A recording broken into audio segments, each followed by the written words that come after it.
So, hi everyone. Exams are near, but why to fear when your प्रशांत भैया is here. तो याद रखना, जब जब प्रॉब्लम आएंगे प्रशांत भैया आपके साथ खड़े हैं और इसी प्रॉब्लम का सॉल्यूशन लेकर आज आ गया हूं अगला चैप्टर आपके लिए लेकर, जो कि है एटम्स एंड मॉलिक्यूल। बड़ी प्रॉब्लम आ रही है, समस्या आ रही है भैया, वैलेंसी क्या होती है भैया, ट्रिक्स कुछ दे दो जिससे कि मैं सारे जो एटम्स होते हैं, एटॉमिक मास होता है, बहुत सारी चीजें याद करने को, आयंस होते हैं उनकी वैलेंसी होती है, ये सब कैसे याद करूं इतनी सारी चीजें। मैंने बोला रुक जा यार, why to fear when Prashant भैया इज हियर। तुझे इतनी इतनी अच्छी टेक्निक्स दूंगा, इतनी नई नई चीजें सिखाऊंगा और मस्ती मजाक करते करते अगले 1.5 घंटे के अंदर इस चैप्टर को पूरी तरीके से खत्म कर देंगे। सबसे पहले बता दो जोश मीटर कैसा है, एनर्जी कैसी है। एनर्जी एकदम अपनी हाई रहनी चाहिए, जितनी एनर्जी मेरी है उससे डबल तुम्हारी होनी चाहिए, तभी मजा आएगा। ठीक है, तो शुरू करें। चलिए फिर फटाफट से शुरू करते हैं। मुझे पता है टाइम कम है, बहुत सारे स्टूडेंट्स होंगे जो कि एग्जाम की रात वाले दिन ही देख रहे होंगे, बट एक चीज याद रखना, इंडियन रेलवे और इंडियन स्टूडेंट्स के बीच में एक चीज कॉमन होती है कि दोनों का ही सेम माइंडसेट है कि रात को कवर कर लेंगे। रेलवे वाले भी बोलते हैं कि हम रात को कवर कर लेंगे, स्टूडेंट्स भी बोलते हैं पूरा सिलेबस रात को कवर कर लेंगे, और वही सिलेबस कवर करवाने के लिए मैं आ गया हूं। तो ध्यान से पढ़ते हैं, चलो चलिए। तो इस सारे के सारे topics, law of chemical combination वगैरह हम सब पढ़ेंगे, और इस लेक्चर के अंदर आपको लास्ट में मोल कॉन्सेप्ट भी आपको मिलने वाला है। बहुत सारे स्कूल्स के अंदर, बुक्स के अंदर मोल कॉन्सेप्ट डिलीटेड है, तो मैं भी उतने डिटेल में नहीं पढ़ाऊंगा, बट हाँ 10 मिनट के अंदर जिन बच्चों के लिए आ रहा है उनके पेपर के लिए 10 मिनट में आपको पूरा कॉन्सेप्ट, मोल कॉन्सेप्ट का मैं समझा दूंगा। ठीक है, बाकी सारे तो पॉइंट्स होंगे ही, इंपॉर्टेंट क्वेश्चंस होंगे, और जो मैं पढ़ाऊंगा पेपर में आऊंगा। और याद रखना, अभी तक आपने ट्राई करके देख भी लिया होगा, जो भी प्रशांत भैया पढ़ाते हैं वो पेपर में आता है। कैसे आता है वो बात अलग है। चलिए अब तुम पढ़ना, सारी चीजें सुनना, और पेपर में ना आए तब बताना। चलिए आज देखते हैं कि भैया थोड़ी सी हिस्ट्री समझते हैं। भैया साइंस की क्लास में हिस्ट्री, हाँ भाई अपना ऐसा ही है, अपन हिस्ट्री भी पढ़ा देंगे जिस दिन तुम बोलोगे। चलो तो देखो, हिस्ट्री में बड़ी शॉकिंगली ये जो एटम है ना, इसकी खोज किसने करी थी? एक इंडियन फिलोसोफर थे जिनका नाम क्या था? महर्षि कन्नड़। उन्होंने क्या करा, उन्होंने बताया कि एक चीज होती है जिसको हम बोलते हैं क्या? धातु या फिर पदार्थ। क्या बोलते हैं? पदार्थ। और जब हम पदार्थ को तोड़ते जाते हैं, तोड़ते जाते हैं, तोड़ते जाते हैं, तो सबसे स्मॉलेस्ट चीज के अंदर बन जाता है, जिसको उन्होंने बोला क्या? परमाणु। और उन्होंने बोला ये जो परमाणु है ना, इसको और ज्यादा हम डिवाइड नहीं कर सकते, इसको हम और नहीं तोड़ सकते। मैंने कहा ठीक है, मैंने इनकी बात मान ली। मैंने कहा ठीक है महर्षि जी, आप एकदम सही कह रहे हो। फिर उसके बाद आए एशियंट ग्रीक के एक साइंटिस्ट, कौन थे? वो थे हमारे कौन? डेमोक्रिटस और क्या? लूसिफस। इन्होंने क्या बोला? इन्होंने बोला कि वो जो छोटा सा पार्टिकल है ना, उसका नामकरण इन्होंने कर दिया, जो कि इन्होंने बोल दिया एटम। इन्होंने बोल दिया कि एटम जो होता है वो स्मॉलेस्ट पार्टिकल होता है। जब तुम किसी भी चीज को देखोगे, चाहे मेरा हाथ है, पेन से, कोई भी चीज है, वो बना है एटम से। ठीक है, ये जो आप पेन देख रहे हो, इसका जो स्मॉलेस्ट पार्टिकल है वो आप मान सकते हो वो है एटम। हर एक चीज किससे बनती है? हर एक चीज बनती है आपके एटम से। फिर उसके बाद एक और साइंटिस्ट आया, एंटोनी। उन्होंने क्या बोला?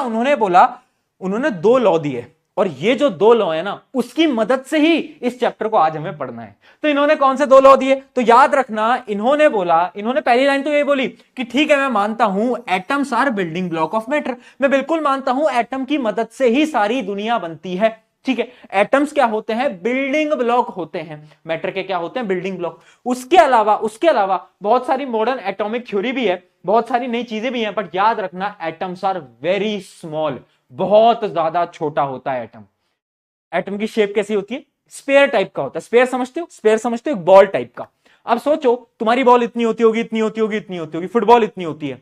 अब एटम का रेडियस पता है कितना होता है? एटम का जो रेडियस होता है वो होता है 1 नैनोमीटर, यानी 10⁻⁻⁹ मीटर। याद कैसे करोगे? नैनो के अंदर 9 आ रहा है, नैनो के अंदर 9 आ रहा है, यानी n आ रहा है, और उस n से तुम याद कर पाओगे कि 1 nanometre is equals to 10⁻⁹ metre. इस टेक्निक से आप नैनोमीटर को याद कर सकते हो। ठीक है बेटा, तो यानी उसका जो रेडियस है वो इतना ज्यादा छोटा है। देखो 10⁻⁹ यानी इसका मतलब क्या होता है? इसका मतलब होता है, यहां पर ऊपर लिख देता हूं, 1/10⁻⁹ मीटर। बहुत ज्यादा छोटा, इतना छोटा कि माइक्रोस्कोप से भी नहीं देख सकते, इतना ज्यादा छोटा।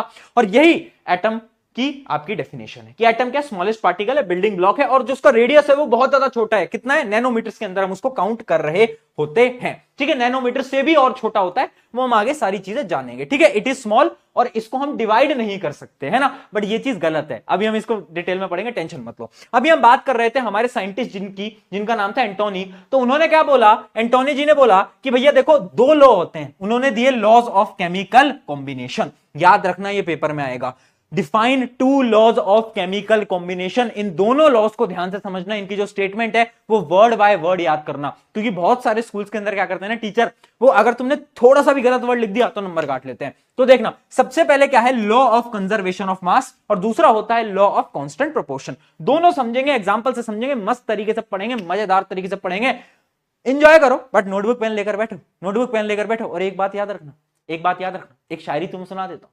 शायरी क्या है बेटा, शायरी ये बोलती है कि ले चल मुझे दूर कहीं, ले चल मुझे दूर कहीं, जहां तू मुस्कुराए मेरी मंजिल है वहीं। अरे बेटा पढ़ लो, पीछे देखो तुम्हारी मम्मी है खड़ी, मम्मी देख रही है, बेटा पढ़ ले चुपचाप, आजा। पहला जो लॉ है वो होता है लॉ ऑफ कंजर्वेशन ऑफ मास। देखना बेटा, अब ये लॉ क्या बोलता है, पहली चीज स्टेटमेंट वर्ड टू वर्ड याद रहनी चाहिए। ड्यूरिंग अ केमिकल रिएक्शन, जब भी कोई रिएक्शन होती है, जब भी कोई रिएक्शन होती है, उस समय पर total mass of reactant will be equal to the total mass of product. या फिर इसकी स्टेटमेंट ये भी तुम लिख सकते हो, मास can neither be created nor be destroyed. जब भी कोई रिएक्शन हो रही है, जो मास है वो सेम रहेगा। भैया समझ नहीं आएगा, एग्जांपल से समझाओ, एक एग्जांपल से समझाता हूं। मान लो तुमने एक टेस्ट ट्यूब ली, उसके अंदर तुमने एक कंपाउंड लिया ए, ठीक है, इमेजिन कर लेते हैं, इमेजिन कर लेते हैं, मान लो मैं एक वेइंग मशीन ले आया, एक वेइंग मशीन ले आया, उसके ऊपर मैंने कंपाउंड रखा जो कि था 20 ग्राम का, ठीक है, फिर मैंने एक और कंपाउंड रखा जो कि था 20 ग्राम का, एक और कंपाउंड, इन दोनों का वेट मिलके कितना हो गया, इन दोनों का वेट मिलके हो गया 40 ग्राम, ठीक है। अब मैंने इन दोनों को मिक्स कर दिया और एक नया कंपाउंड बन गया। अब जब मैंने उस नए कंपाउंड को वेट करा, है ना, एक वेइंग मशीन के ऊपर वेट करा, तो वेट पता है कितना आएगा, वेट आएगा 40 ग्राम। यानी जितना मास यहां था उतना ही मास यहां रहा, मास बदला ही नहीं। मास बेटा बदलता नहीं है, मास तुम्हारे सच्चे मित्र की तरह है, मास बदलेगा नहीं। मास तुम्हारे धोखेबाज दोस्तों की तरह नहीं है जो कि समय आने पे बदल जाते हैं। बहुत बढ़िया बेटा, तो याद रखेंगे मास बदलेगा नहीं, मास है सच्चा मित्र हमारा, हमेशा सेम रहेगा। बोलता है भैया जैसा मैं रिएक्टेंट में वैसा मैं प्रोडक्ट में। अच्छा भैया रिएक्टेंट प्रोडक्ट क्या होते हैं वो हमें समझ नहीं आ पाया, डिटेल में नहीं समझाऊंगा, ऊपर ऊपर से समझा देता हूं, ध्यान से समझना। जब भी कोई रिएक्शन होती है दो चीजें होती हैं, जो दो चीजें मिक्स की जा रही हैं, ये जो चीजें मिक्स करी जा रही हैं, इन दोनों को हम बोलेंगे क्या, कलेक्टिवली इसको हम बोलेंगे क्या, रिएक्टेंट। क्या बोलेंगे, रिएक्टेंट। क्यों, क्योंकि रिएक्ट करेंगे, आपस में लड़ाई करेंगे, ठीक है। और जो बन जाता है फाइनल जो बन जाता है रिएक्शन में, उसको हम बोलते हैं क्या, प्रोडक्ट। और यही अपना कंजर्वेशन ऑफ लॉ बोलता है कि भैया जितना मास रिएक्टेंट का उतना ही भैया प्रोडक्ट का, मास नहीं बदलेगा, मास हमेशा सेम रहेगा। इस बात को हमेशा याद रखना, mass of reactant is always equals to mass of product. चलिए बेटा, अब भैया इसके ऊपर भी कोई सवाल ववाल आता है क्या? मैंने कहा बिल्कुल आता है। जैसे कि देख, तेरे एनसीईआरटी के अंदर एक्टिविटी गिवन है 3.1। इस एक्टिविटी को समझ लेते हैं। इस एक्टिविटी में क्या दिया था, एक सोल्यूशन लिया x, देखो एक सोल्यूशन लिया x, बेटा वो x नहीं है जो कि तुम सोच रहे हो, ये है एक सोल्यूशन x। अब देखना बेटा, इस सोल्यूशन को आपने लिया x को, और एक सोल्यूशन लिया y, ठीक है। मान लो ये जो x सोल्यूशन था ये था 10 ग्राम का, इसको हमने कैलकुलेट करा तो ये आया 10 ग्राम का, ये y था ये आया 20 ग्राम का, ठीक है। फिर उसके बाद हमने क्या करा, इन दोनों को मिक्स कर दिया, और जैसे हमने मिक्स करा एक नया प्रोडक्ट बन के बाहर आया। क्या आया बेटा, एक नया प्रोडक्ट आपका बाहर बन के आया। और जब हमने इस नए प्रोडक्ट को कैलकुलेट करा, इसका वेट काउंट करा, तो हमें पता चला ये जो नया प्रोडक्ट था ये पता है कितने का था, ये नया प्रोडक्ट बन के आया 30 ग्राम्स का। यानी इन दोनों के सम के बराबर, यानी इन दोनों के सम के क्या बेटा, बराबर, ठीक है। यहां तक समझ आया। तो इस एक्टिविटी से हमें समझ आया कि हाँ भैया law of conservation of mass सच में पॉसिबल है। और यही आपकी एनसीईआरटी की एक छोटी सी एक्टिविटी है, जिसमें कि आप कॉपर सल्फेट का एक सोल्यूशन लेते हो, सोडियम कार्बोनेट लेते हो, दोनों को मिक्स कर देते हो, और बस जो जब हमारा फाइनल वेट आता है प्रोडक्ट का वो एकदम सेम होता है, ठीक है। और यही होता है आपका लॉ ऑफ कंजर्वेशन ऑफ मास। चलिए देखते हैं कुछ क्वेश्चंस, आ जाओ भैया। और देखो क्वेश्चंस बड़े जरूरी होते हैं, सारे क्वेश्चन देख के जाना, कोई भी सवाल पेपर के अंदर दिख जाएगा। Give an example of this law of conservation of mass when applies to physical change। अब किसी मूर्ख बालक ने अगर ये पूछा कि फिजिकल चेंज क्या है, तो तेरे को मैं कैमरा में घुस के मारूंगा, बेटा। याद कर ले, पिछले चैप्टर के अंदर केमिकल फिजिकल चेंज सब पढ़ाया था तेरे को। क्या होता है फिजिकल चेंज, जहां पर कोई भी केमिकल रिएक्शन इन्वॉल्व नहीं है, उसको बोलते हैं हम क्या, फिजिकल चेंज। बताओ कोई एग्जांपल, मैं दूं एक एग्जांपल, मेल्टिंग ऑफ आइस। जब आपकी आइस पिघल जाती है, यानी यानी आपकी बर्फ, मान लो एक बर्फ है मेरे पास, ठीक है, ये मेरी बर्फ, इस बर्फ का जो वजन है वो है 20 ग्राम। इसको कभी आप पिघला के देखना, जो पानी बनेगा ना उस पानी को कैलकुलेट करना, तो जो पानी होगा वो भी होगा 20 ग्राम का। यानी फिजिकल चेंजेस के अंदर भी कंजर्वेशन ऑफ मास एप्लीकेबल होता है। बर्फ को पिघलाकर आप चेक भी कर सकते हो। चेक करो भैया, मेरी नहीं मान रहे तो चेक कर लो यार, कोई दिक्कत नहीं। अपन अपन एकदम प्योर प्रूफ के साथ आते हैं, एकदम प्रूफ के साथ आते हैं अपन बेटा। चलिए बेटा आ जाइए, अगला क्वेश्चन देखते हैं। इफ 12 ग्राम ऑफ कार्बन, और देखो इस प्रकार के क्वेश्चन बहुत आते हैं, इंपॉर्टेंट है बेटा, इस प्रकार का क्वेश्चन बिल्कुल आपके पेपर के अंदर दिख सकता है। क्वेश्चन में बोल रहा है 12 gram of carbon is burned in the presence of 32 gram of oxygen, how much carbon dioxide will be formed. अच्छा, कार्बन डाइऑक्साइड क्या होती है बेटा? CO2, ये होता है ना फॉर्मूला कार्बन डाइऑक्साइड का, इतना तो मालूम है। अभी फॉर्मूला बनाना भी आज सीखेंगे, बट इतना तो पता है कार्बन डाइऑक्साइड का फॉर्मूला क्या होता है। ठीक है, अब क्या बोल रहा है, 12 ग्राम का क्या है कार्बन, और 32 ग्राम का क्या है, 32 ग्राम्स का है आपका ऑक्सीजन। बताओ बताओ, जब इन दोनों को हमने रिएक्ट करा तो कितने ग्राम का आपका कार्बन डाइऑक्साइड बनेगा? अरे भैया, लॉ ऑफ कंजर्वेशन ऑफ मास ये बोलता है जितना रिएक्टेंट उतना प्रोडक्ट। रिएक्टेंट कितना है? 12 प्लस 32, जो कि हो जाएगा आपका क्या, ये हो जाएगा आपका 44 ग्राम्स। तो इतना ही आपका CO2 बनेगा। ये तो हमने भैया लॉ ऑफ कंजर्वेशन ऑफ मास में समझ लिया। बस ऐसे ही सवाल आएंगे, ऐसे ही सवाल आएंगे, है ना। बहुत बेसिक है, बहुत बेसिक है। जिसको कंजर्वेशन ऑफ मास के बारे में पता होगा वो आराम से कर लेगा। एक और क्वेश्चन देखते हैं। अगला क्वेश्चन में बोलता है, in a reaction 4.6 gram of barium chloride reacted with 3.4 gram of sodium sulphate. ठीक है, रिएक्शन हो रही है। अभी कंपाउंड पे ध्यान मत दो, अभी क्या है भैया, ये बैरियम क्लोराइड देख के डर गए, अरे अरे अरे भैया क्या पढ़ा दिया यार, आपने बोला था आसान पढ़ाओगे, क्या बोल रहे हो? सवर रख, देखते जा, बस इतना देख। ठीक है, 4.6 ग्राम का है कोई कंपाउंड, और दूसरा कंपाउंड है 3.4 ग्राम का। ठीक है, फिर इन दोनों को मिक्स करा तो एक नया प्रोडक्ट आया, और प्रोडक्ट आया, दो प्रोडक्ट आए। एक प्रोडक्ट आया 2.8 ग्राम का, और दूसरा प्रोडक्ट आया 5.2 ग्राम का। सवाल यह बोल रहा है, show that above observation in agreement with law of conservation of मास। यानी सवाल यह पूछ रहा है कि प्रूव करो law of conservation of mass exist करता है। कैसे प्रूव करोगे? रिएक्टेंट का सम कर लोगे। रिएक्टेंट कौन कौन है? एक तो भैया ये रहा, एक भैया ये रहा, इनको जोड़ दो, 4.6 प्लस 3.4। देखो तुम्हारे लिए बच्चों वाली कैलकुलेशन करनी पड़ रही है मुझे, क्योंकि तुम बोलते भैया प्लीज कैलकुलेशन भी करा दिया करो। मैंने कहा ठीक है भाई ले। ठीक है, अब ये हो गया रिएक्टेंट का सम। प्रोडक्ट क्या है? प्रोडक्ट है एक तो ये, एक तो ये। इन दोनों को एक बार ऐड करना, 2.8 प्लस क्या है 5.2, तो ये भी आ जाएगा 8 ग्राम। तो यानी रिएक्टेंट और प्रोडक्ट बराबर, और जब भी बराबर आ जाएं तो ठोको ताली। मतलब ताली नहीं ठोकनी बेटा, क्या करना है, लिख देना है दिस इज कंजर्वेशन ऑफ मास। पकड़ लिया भैया, पकड़ लिया, बहुत बढ़िया। चल आजा, अब बढ़ते हैं हमारे अगले लॉ की तरफ। चलिए भैया, एंटोनी बाबा जी का नाम लेंगे दिल से और बोलेंगे, एंटोनी बाबा जी हमें बताइए प्लीज दूसरा लॉ क्या है। आप हमारी रिक्वेस्ट मानिए और हमें बताइए दूसरा लॉ क्या है। और ये जो दूसरा लॉ है ये किसने दिया था? ये दिया था जोसेफ प्रोस्ट ने। और समझना बेटा, ये जो लॉ है थोड़ा कॉम्प्लिकेटेड है, ध्यान से सुनना।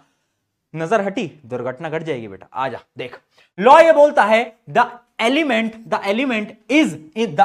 in a pure chemical compound are always present in same proportion by mass regardless of how the compound is created। भैया समझ नहीं आया?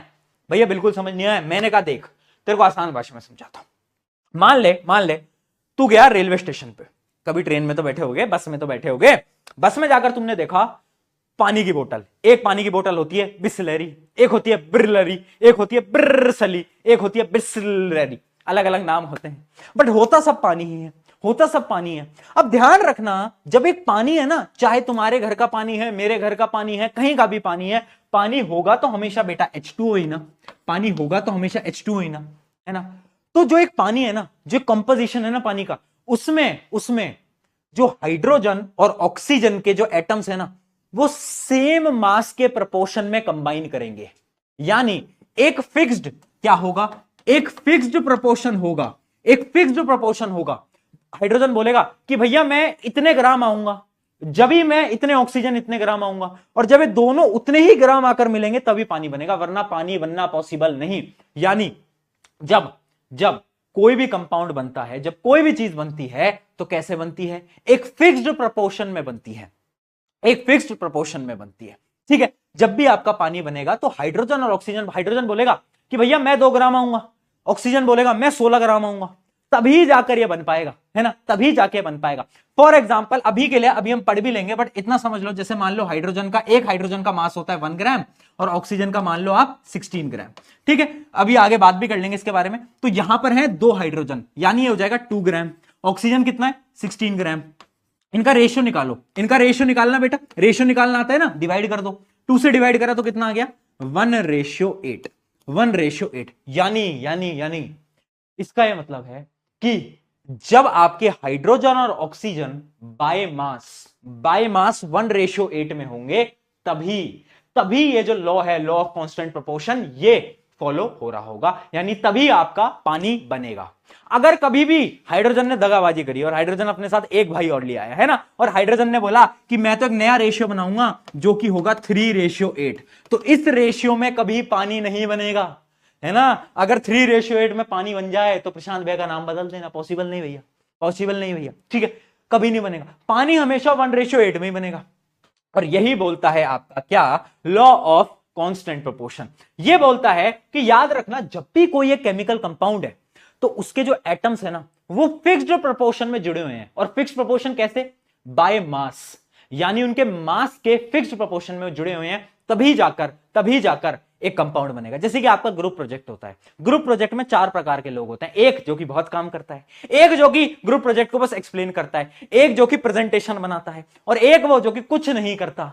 यानी चारों का योगदान होता है ना बेटा, तो मिल बांट की तो ग्रुप प्रेजेंटेशन कर पाते हैं बेटा, चाहे चौथे का कोई योगदान ना हो, बट फिर भी चारों का एक फिक्स्ड योगदान होता है, ठीक है। उसी प्रकार से जब भी आपका कोई वाटर मॉलिक्यूल बनेगा, कोई भी मॉलिक्यूल बनेगा, तो याद रखना क्या होगा, एटम्स एक फिक्स्ड प्रोपोर्शन में होंगे, और इसे ही हम बोलते हैं क्या, इसे ही हम बोलते हैं आपका लॉ ऑफ कांस्टेंट प्रोपोर्शन, ठीक है। यहां पर वो आपका H2O वाला एग्जांपल भी दे रखा है, ठीक है। चलिए आगे बढ़ जाते हैं, एक क्वेश्चन करें, चलो, उससे आपको और क्लैरिटी मिलेगी। क्वेश्चन देखो बेटा, hydrogen and oxygen combine in the ratio 1:8 by mass to form water, ठीक है भैया, हमें पता है। What mass of oxygen gas would be required to react completely with 5 gram of hydrogen gas. यानी हमें गिवन है कि पानी बनता है 1:8 में, इसी में ही पानी बनेगा। और हमें यह भी गिवन है बेटा, देखना कि हाइड्रोजन है हमारे पास 5 ग्राम, हाइड्रोजन 5 ग्राम, और रेशियो हमें यही फॉलो करना है।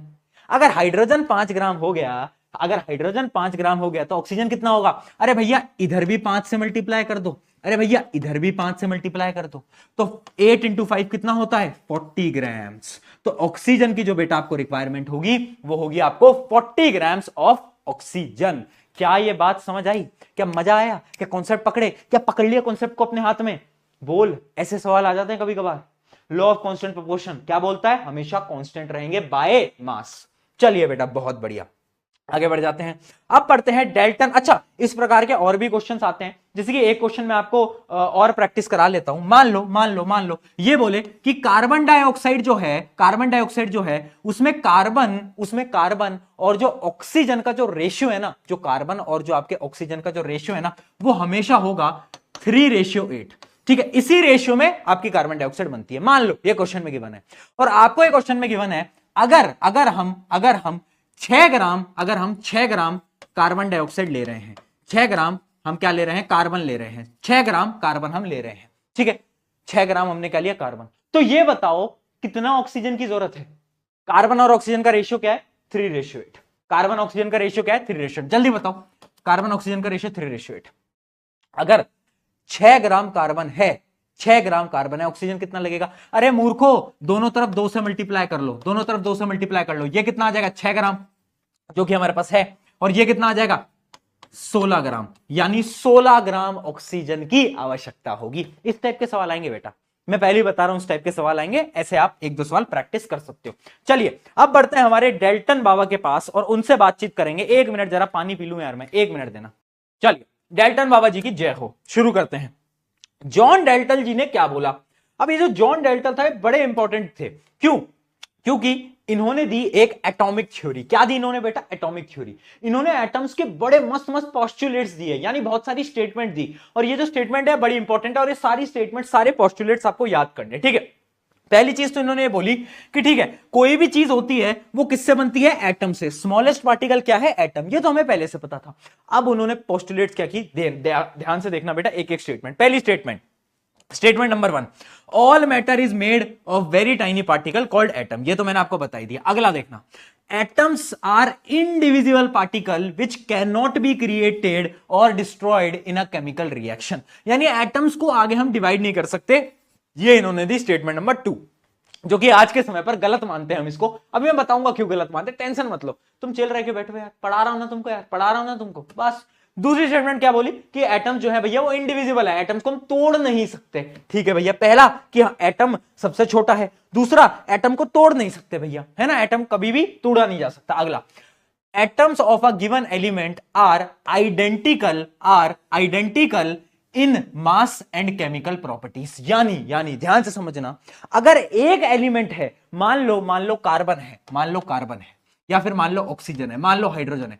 अगर मैं कार्बन की बात करूं तो कार्बन के जितने भी एटम्स हैं वो सारे एटम सेम होंगे, यानी उनके जो मास होंगे, हर एक एटम का मास सेम होगा, है ना, हर एक एटम का मास सेम होगा। एक एलिमेंट होता है बेटा, एलिमेंट क्या है, कार्बन। मान लो उस एलिमेंट के अंदर बहुत छोटे छोटे क्या है, एटम्स हैं, तो जो सारे एटम होंगे वो एक जैसे होंगे। यानी ये बोला कि एक एलिमेंट के अंदर जितने भी एटम्स होते हैं वो सेम रहते हैं, उनका मासेस सेम रहता है, केमिकल प्रॉपर्टीज सब कुछ सेम रहता है। अगला देखते हैं, atoms of different element have different masses and chemical properties. उन्होंने बोला अगर कोई अलग एलिमेंट आ जाए, मान लो एक हाइड्रोजन एक कार्बन, तो जो हाइड्रोजन है उसके एटम्स अलग होंगे, उनका साइज अलग होगा, उनका मास अलग होगा, और क्या उनकी प्रॉपर्टीज अलग होंगी, बट जो कार्बन के एटम है वो अलग होंगे। ये दोनों अलग अलग है। ऐसे इमेजिन कर सकते हो तुम कि मान लो ये तुम हो, है ना, ये तुम हो और ये कोई तुम्हारा दूर का रिलेटिव है, तो आपस में तुम में क्या है, बहुत सारे गैप्स हैं।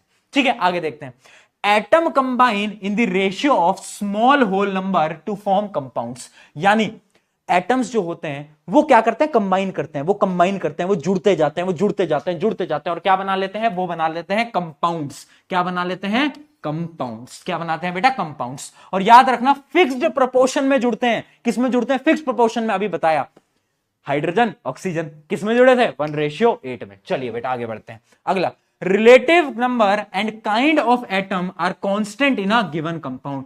यानी एक कंपाउंड के अंदर एटम्स हमेशा कांस्टेंट रहेंगे, है ना, कि 1:8 वाली कहानी अभी मैंने आपको बताया ना, कांस्टेंट प्रोपोर्शन में, कि हमेशा जो भी एटम जुड़ रहे हैं वो एक फिक्स्ड प्रोपोर्शन में आपके जुड़ रहे होते हैं। तो ये थे कुछ क्या, डाल्टन के आपके एटॉमिक थ्योरी। एक एक करके वापस से रिवाइज कर लेते हैं। पहला उन्होंने बोला भैया एटम जो है सबसे स्मॉलेस्ट है। दूसरा उन्होंने बोला एटम को तोड़ा नहीं जा सकता, एटम भैया ऐसा है अमर, एटम को नहीं तोड़ सकते अपन, एटम स्मॉलेस्ट है। फिर उन्होंने क्या बोला, फिर उन्होंने अगली बात ये बोल दी कि देखो अगर एक एलिमेंट है उसके सारे एटम सेम होंगे, उसमें कोई बदलाव नहीं होगा, है ना, उसमें कोई बदलाव नहीं होगा, सबकी केमिकल प्रॉपर्टीज मास वगैरह सब सेम रहेगा। फिर उन्होंने बोली कि अगर अलग अलग एलिमेंट है तो उनके जो एटम्स हैं वो दोनों अलग अलग होंगे, उनका मास अलग होगा, सारी प्रॉपर्टीज अलग होंगी। फिर उन्होंने बोला जब एटम्स कंबाइन करते हैं तो मॉलिक्यूल बनाते हैं, और फिर उन्होंने बोला ये जो मॉलिक्यूल बनता है वो एक फिक्स्ड प्रोपोर्शन में बनता है, जो कि हमारा लॉ ऑफ कांस्टेंट प्रोपोर्शन होता है। ये सारी स्टेटमेंट उन्होंने दी।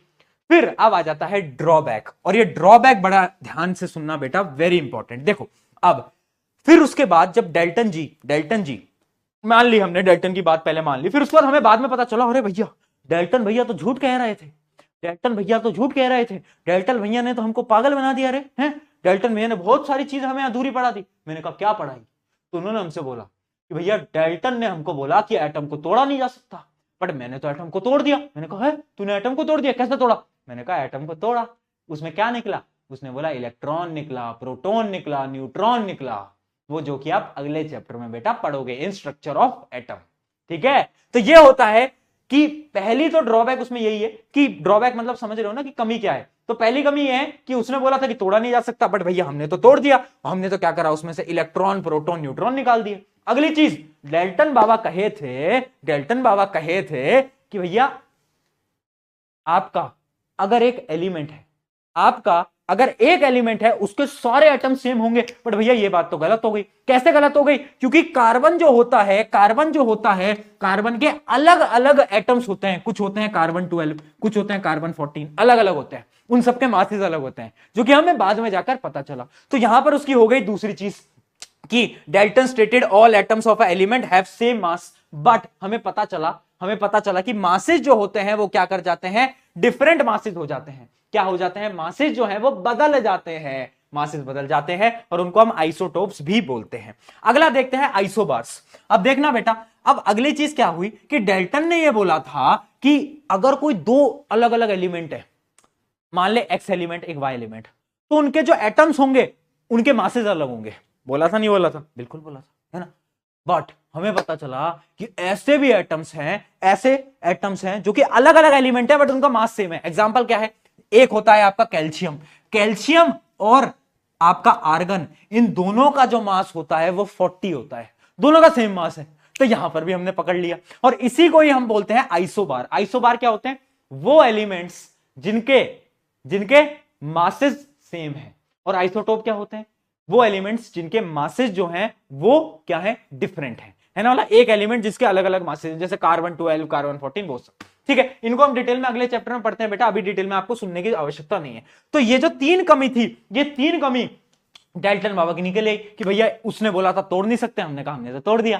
फिर उसने बोला था कि सेम एलिमेंट में मासेस सेम होने चाहिए, हमने बोला अलग अलग हो गए। फिर उसने बोला था कि भैया अलग अलग एलिमेंट है तो उनके मासेस अलग अलग होने चाहिए, बट हमने बोला अलग अलग एलिमेंट के भी सेम मासेस हो गए।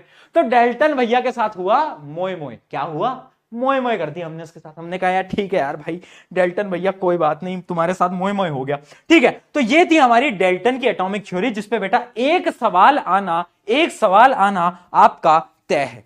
ठीक है बेटा, चलिए अब आगे बढ़ जाते हैं modern day symbol of element. ठीक है, बट उससे पहले ध्यान से सुन ले। अब थोड़ा सा अंदर से ऊर्जा रखा कर, है ना। इतनी सी देर हुई है भैया, थक गए। इतनी सी देर हुई भैया, पढ़ने का मन नहीं कर रहा भैया, कब होगा लेक्चर खत्म भैया, कब होगा।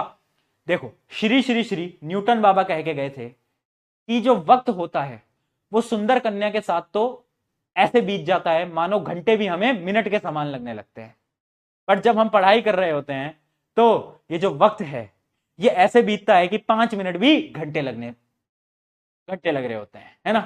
तो ये हमारे श्री श्री श्री न्यूटन बाबा जी कह के गए थे, तो मुझे मालूम है फीलिंग, बट कोई बात नहीं बेटा, पढ़ो इंटरेस्टिंग वे में पढ़ो, मजे से पढ़ो। चलिए, है ना, फोकस के साथ पढ़ो। अब देखते हैं मॉडर्न डे ऑफ सिंबल क्या है।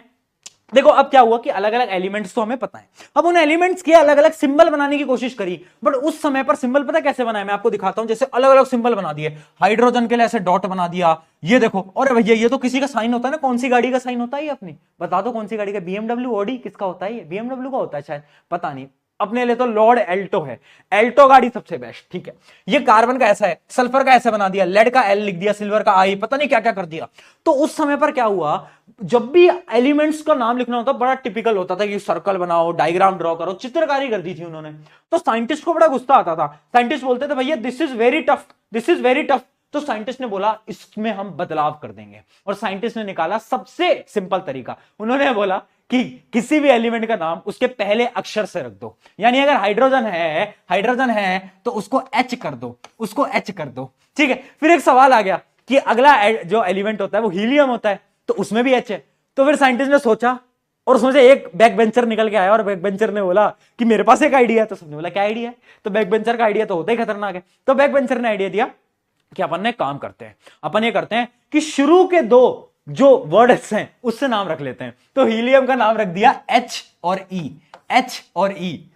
तो ये बैक बेंचर की कहानी हो गई। ठीक है, तो H और E। तो इस प्रकार से सारे एलिमेंट के अपने अपने नाम है, मतलब जो उनके जो एक्चुअल नेम है उसी से ही उसके सिंबल बना लिए। जैसे कि और हम देखते हैं हाइड्रोजन का होता है H, एल्यूमिनियम का होता है बेटा आपका AL, क्योंकि इसके पहले अक्षर AL होते हैं। ठीक है, अब देखो कुछ नाम इंग्लिश में, कुछ नाम लैटिन में भी होते हैं। जैसे कि जो सोडियम होता है ना, उसका लैटिन में नाम होता है नेट्रियम। क्या होता है बेटा? Natrium.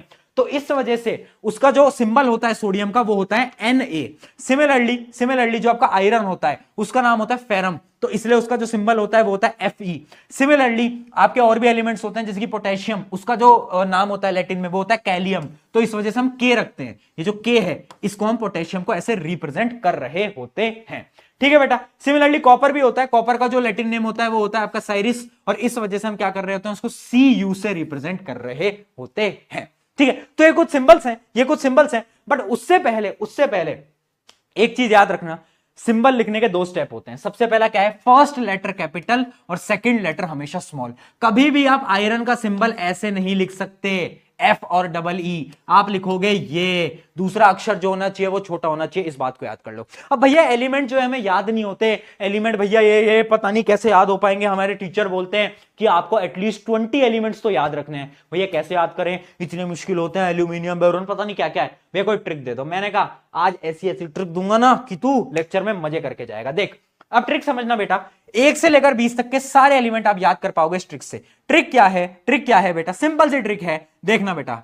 Hi, hi, hello, hello, hi, hello, hi, hello, BBC news, hi hello, BBC news, on Friday, on Friday night, on Friday night. ये जो ट्रिक थी ना, ये मेरे टीचर ने मुझे बताई थी, बड़े टाइम से चलती आ रही है, आपने भी अपने स्कूल के अंदर सुनी होगी। तो क्या है, शुरू के 10 को तो तुम याद कर सकते हो, hi, hi hello, hi hello, BBC news on Friday night, यानी hydrogen, helium, lithium, beryllium, boron, carbon, nitrogen, oxygen, fluorine और नियोन। जो लास्ट है नाइट यानी नियोन। ठीक है, शुरू के 10 ऐसे हो गए। और दूसरी अपनी एक और कहानी है, कहानी अपनी वो देखिए तुमने तारक मेहता का उल्टा चश्मा, उसमें अब्दुल होता है ना, अब्दुल जिसकी दुकान होती है बाहर, वो अब्दुल क्या करता था, वो सोडा बेचा करता था, बहुत सारी नई पेप्सी, सोडा, ये सभी तो बेचता था तारक मेहता के उल्टा चश्मा में। तो उसी की कहानी है। अब्दुल जो है उसको काली चीजें पसंद नहीं है। तो देखना हमने क्या बनाई, ना मांगो, ना मांगो, ना मांगो अब्दुल से, ना मांगो अब्दुल से, अब्दुल से पेप्सी, है ना भैया, अब्दुल को पेप्सी पसंद नहीं, मत मांगना। Pepsi soda, Pepsi soda, Pepsi soda, याद रखना, ना मांगो अब्दुल से पेप्सी सोडा और कोल्ड ड्रिंक, कोल्ड ड्रिंक। ठीक है, पेप्सी सोडा, कोल्ड ड्रिंक और है ना, और AR यानी और क्या उसको पसंद नहीं है, उसको पसंद नहीं है क्या, मीठा खाना।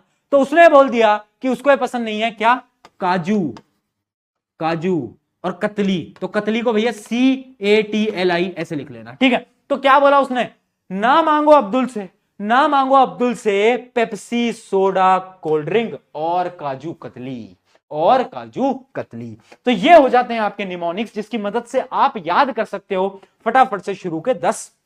ठीक है, इनको आप ऐसे याद कर सकते हो और इनको आप ऐसे याद कर सकते हो। तो ये हो गया आपके एलिमेंट्स याद करने की ट्रिक। बहुत सारी ट्रिक लेकर आया हूं बेटा तुम्हारे लिए, तुम टेंशन मत लो। व्हेन प्रशांत भैया is here, why to fear भैया, चिल करो, चिल करो, अपन सब कर देंगे, है ना, अपन सब कर देंगे। ठीक है, ठीक है, तुम इतना टेंशन मत लिया करो। तुम्हारे स्कूल के टीचर भी ना बेटा यही लेक्चर देख के क्वेश्चन पेपर बनाते हैं, तुम सब्र रखो, आ जाओ। देखो भैया, अब आ जाते हैं हम एटॉमिक मास के ऊपर। देखो एटॉमिक मास क्या होता है, हर एक एटम का जो मास होता है वो कहलाता है एटॉमिक मास। नाम से समझ आ रहा है कि mass of an atom of an element is called क्या, आपका एटॉमिक मास। यानी एक एटम का, याद रखना, एक एलिमेंट होता है, एक एलिमेंट के अंदर बहुत सारे एटम्स होते हैं, बहुत सारे एटम्स होते हैं। एक एटम का जो मास है, एक एटम का जो मास है वो कहलाएगा मेरा एटॉमिक मास। ठीक है, अब देखना बेटा, IUPAC एक ऑर्गेनाइजेशन होता है जो कि एटॉमिक मासेस देती है, एटॉमिक नंबर देती है। तो उन्होंने एक ट्रिक बताई। ट्रिक क्या बताई, तुमने कभी सब्जी लेने गए हो, तुम सब्जी लेने पे क्या करता है वो, एक उनपे एक मशीन होती है, या फिर पुराने जमाने वाले पे तुम गए हो तो उनके पास एक बाट होता है, बाट यानी एक वेट होता है ना, बाट बोलते हैं उसको, पर वो एक वेट होता है। ठीक है, तो क्या करता है, उसमें एक तराजू होता है, तराजू होता है। ठीक है, ये एक तरफ, ये दूसरी तरफ, तो इस पे वो रखता है 5 kg, और फिर तुम्हारे सेब यहां पर रखता है, सेब यहां पर रखना शुरू करता है ना, और जैसे ही दोनों बराबर आ जाते हैं तो उसे लगता है ठीक है 5 किलो, है ना। तो IUPAC ने हमारे फ्रूट सेलर, वेजिटेबल सेलर की ट्रिक यूज कर ली। उन्होंने क्या बोला, उन्होंने बोला, देखना बेटा, उन्होंने बोला हम भी यही ट्रिक लगाएंगे। कैसे करेंगे, हम एक कार्बन का एटम लेंगे, कौन सा लेंगे, कार्बन, C12, और उस कार्बन के एटम को 12 टुकड़ों में डिवाइड करेंगे, यानी 12 टुकड़े, बहुत सारे टुकड़े। ठीक है, कितने टुकड़े बेटा, 12 टुकड़े, है ना, काउंट कर लेना कितने, 12, है ना, 12 टुकड़ों के अंदर डिवाइड करा।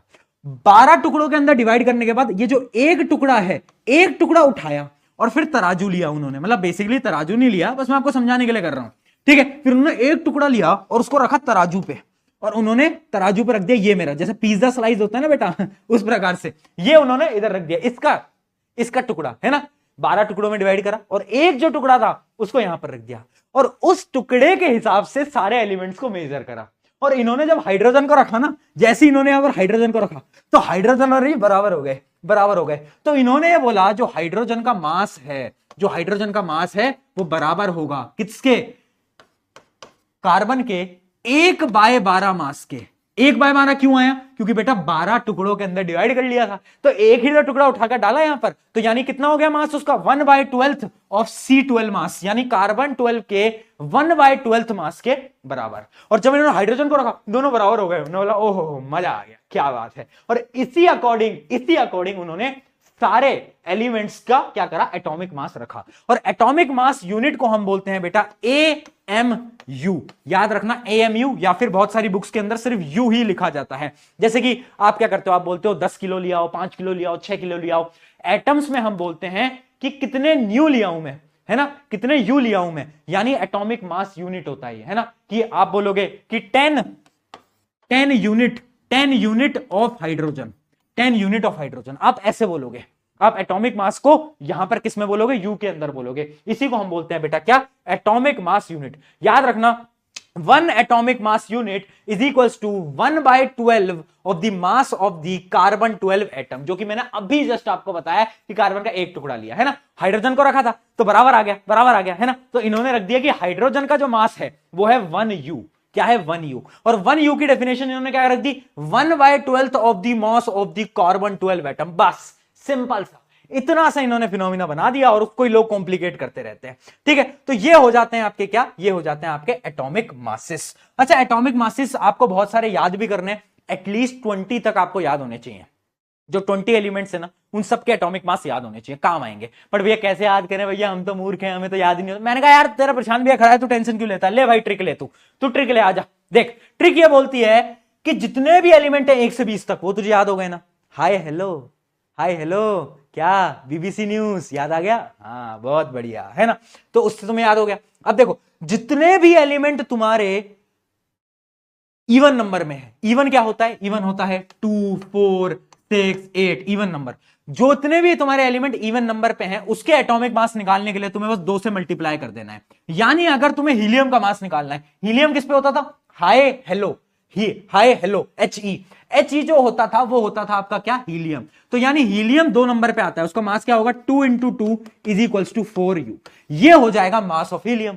तो जितने भी आपके इवन नंबर है 2 से मल्टीप्लाई कर दो। भैया ऑड के लिए क्या करना है, ऑड के लिए 2 से मल्टीप्लाई करके +1 कर देना। क्या कर देना, 2 से मल्टीप्लाई करके बेटा क्या कर देना, +1 कर देना। जैसे कि हम बात कर लेते हैं लिथियम की, हाय हेलो है ना, हेलो हाय हेलो, जो Li था, जो आपका लिथियम था, तो लिथियम Li जो है लिथियम जो है उसका क्या आ गया, 3 आ गया। तो उसको आप कैसे लिख सकते हो, 3 × 2 + 1, यानी ये कितना हो जाएगा, 6 + 1 = 7। और जो 7 होता है वो आपका होता है क्या, मास ऑफ क्या, आपके लिथियम का। ठीक है, इस प्रकार से आप किसी का भी निकाल सकते हो, किसी का भी निकाल सकते हो। बड़ा सिंपल है बेटा, बड़ा सिंपल।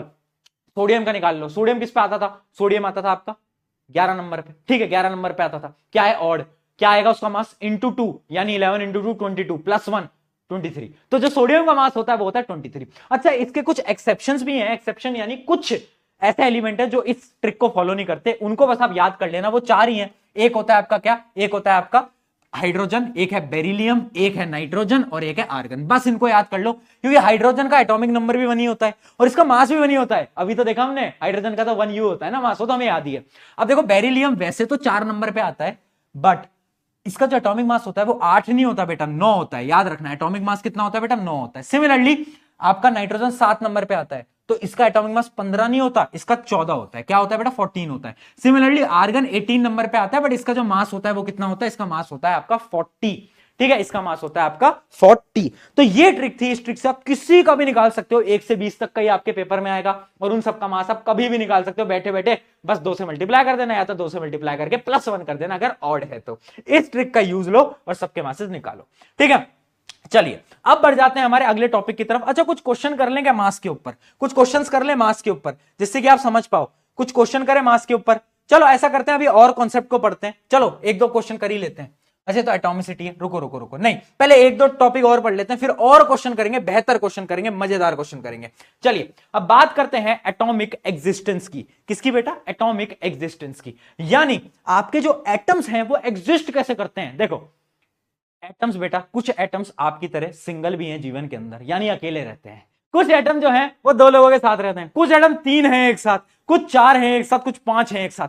तो एटम जो है वो अलग अलग तरीके से इंजॉय करते हैं जीवन को।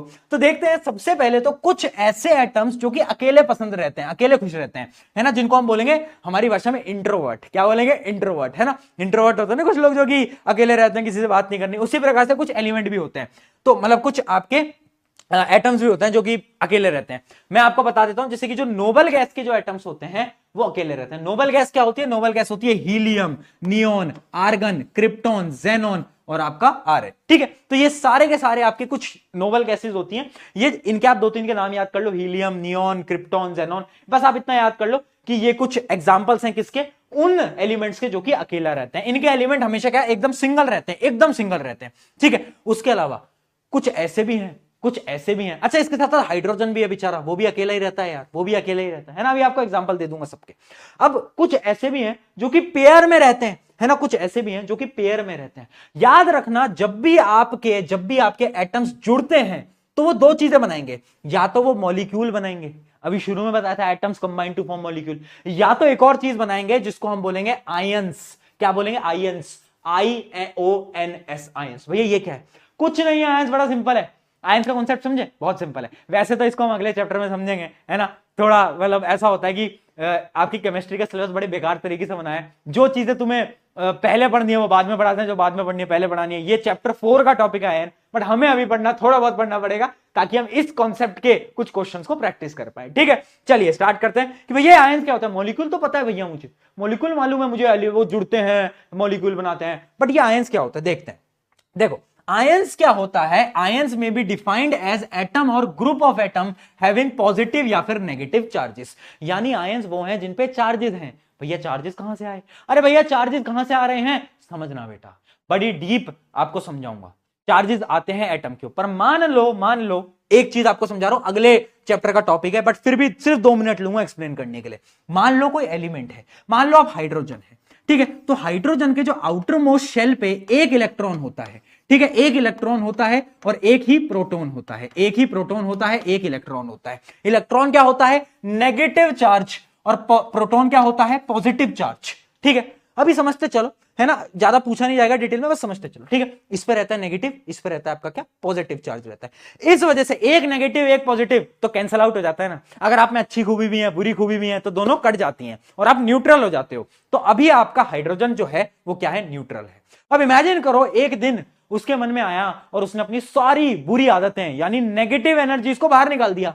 तुमने बोला आज से मैं कुछ गलत काम नहीं करूंगा भैया, सुधर जाऊंगा, दिन भर पढ़ाई करूंगा। सारी नेगेटिव एनर्जी तुमने बाहर निकाल दी, सारे इसने अपने इलेक्ट्रॉन को कहीं बाहर डोनेट कर दिया। अब बताओ इस पर चार्ज कैसा आएगा? नेगेटिव आएगा, पॉजिटिव आएगा? अरे भैया जब हम अपनी सारी नेगेटिव चीजों को बाहर निकाल देंगे तो ऑब्वियस सी बात है हम पे चार्ज आ जाएगा पॉजिटिव का। तो अब हम इसे लिखेंगे H+, और ये अब बन चुका है हमारा आयन। कैसा आयन? Positive ion. कैसा आयन? Positive ion. तो ऐसे दो प्रकार के आयन होते हैं। कुछ एलिमेंट होते हैं जो कि बोलते हैं मुझे इलेक्ट्रॉन दो, मुझे नेगेटिव चीजें दो। जैसे ही इलेक्ट्रॉन आएगा, नेगेटिव चीजें आएंगी तो मेरे पे नेगेटिव चार्ज आ जाएगा। बट जैसे ही मुझसे कोई इलेक्ट्रॉन ले लेगा तो भैया मैं पॉजिटिव हो जाऊंगा, है ना। यही होता है अपने आयंस का कॉन्सेप्ट। और आयंस होते हैं बेटा दो टाइप के, एक होते हैं कैटायन और एक होते हैं एनायन। याद रखना cations are positively charged ions, यानी जो भी आपके पॉजिटिव चार्ज होंगे, जैसे हाइड्रोजन तो था, हाइड्रोजन ने अपना चार्ज दे दिया, वो खुश है जीवन में, तो कैसा हो गया? पॉजिटिव, उसको कैटायन। एनायन क्या होता है? एनायन वो होते हैं जब आप किसी और से इलेक्ट्रॉन खींचोगे, नेगेटिव चार्ज आ जाएगा आपके ऊपर, वो हो जाते हैं आपके एनायन। जैसे कि क्लोरीन होता है, क्लोरीन के ऊपर चार्ज आता है नेगेटिव का। हाइड्रोक्साइड होता है, उसके ऊपर चार्ज आता है नेगेटिव का। ठीक है, इसके बहुत सारे आपके एग्जांपल्स हैं। ठीक है, तो आई होप यहां तक आपको समझ आ गया होगा। अब जो आयंस होते हैं वो भी दो टाइप के होते हैं। एक तो होते हैं सिंपल आयंस और एक होते हैं आपके कंपाउंड आयंस। सिंपल आयंस क्या? Simple ions are those ions जिसमें एक ही प्रकार का एलिमेंट है, यानी या तो हाइड्रोजन है, या तो ऑक्सीजन है, पोटेशियम है, क्लोरीन है, कुछ भी हो सकता है, बट एक टाइप का है। जैसे देखो मैग्नीशियम के ऊपर 2 प्लस का चार्ज है, यानी इसने अपने 2 इलेक्ट्रॉन दे दिया भैया, देख रहे हो पॉजिटिव एनर्जी आ गई है इसके ऊपर। सोडियम ने 1 इलेक्ट्रॉन दे दिया, Na प्लस आ गया।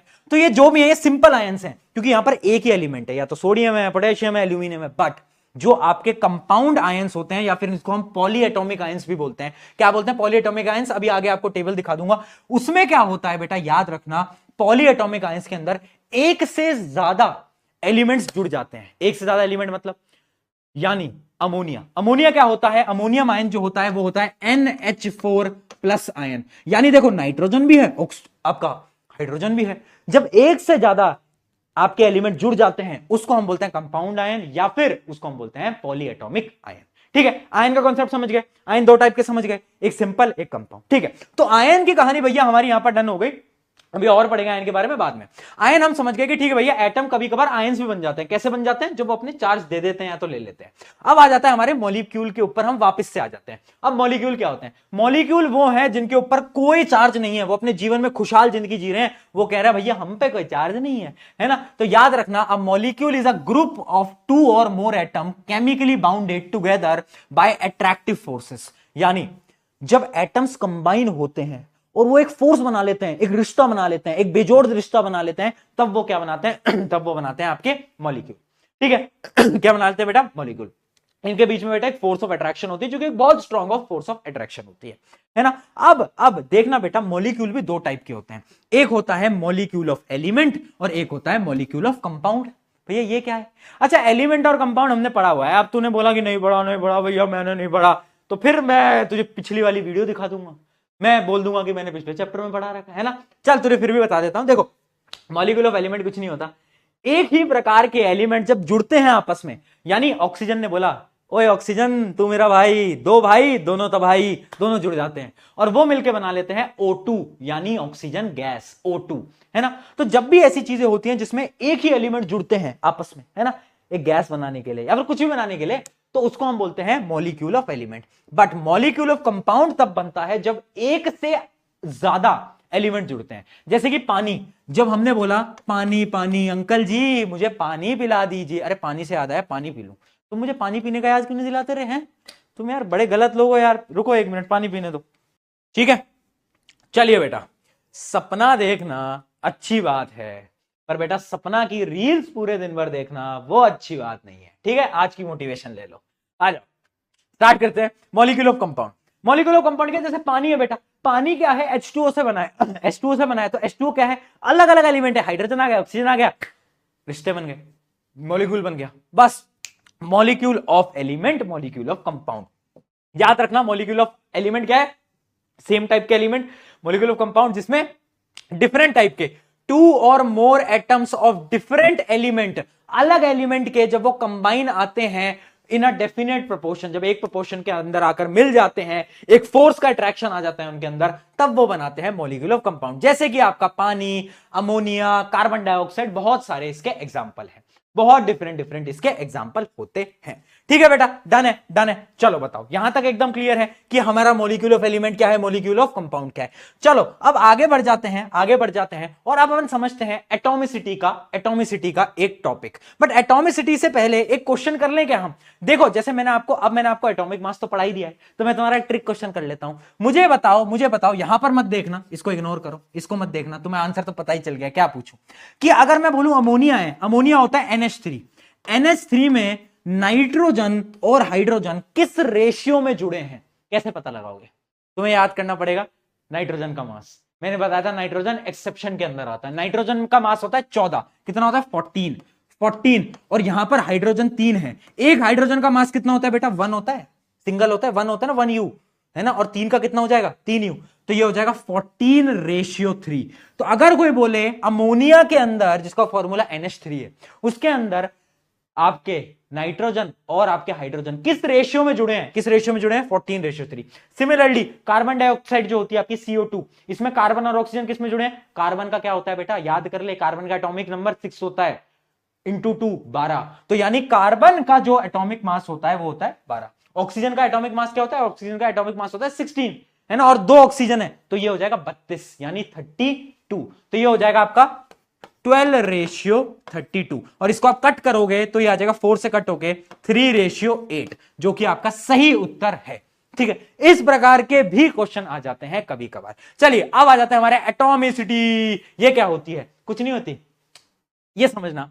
Atomicity refers to the number of atom present in a single molecule of an element. यानी जो हमारा एक मॉलिक्यूल है ना, जो हमने अभी मॉलिक्यूल बनाया, उसके अंदर कितने अलग अलग प्रकार के अपने एटम्स, यानी कितने एटम्स हमारे जुड़े हुए हैं, कितने एटम्स जुड़े हुए हैं, उसी को हम बोल देते हैं एटॉमिसिटी।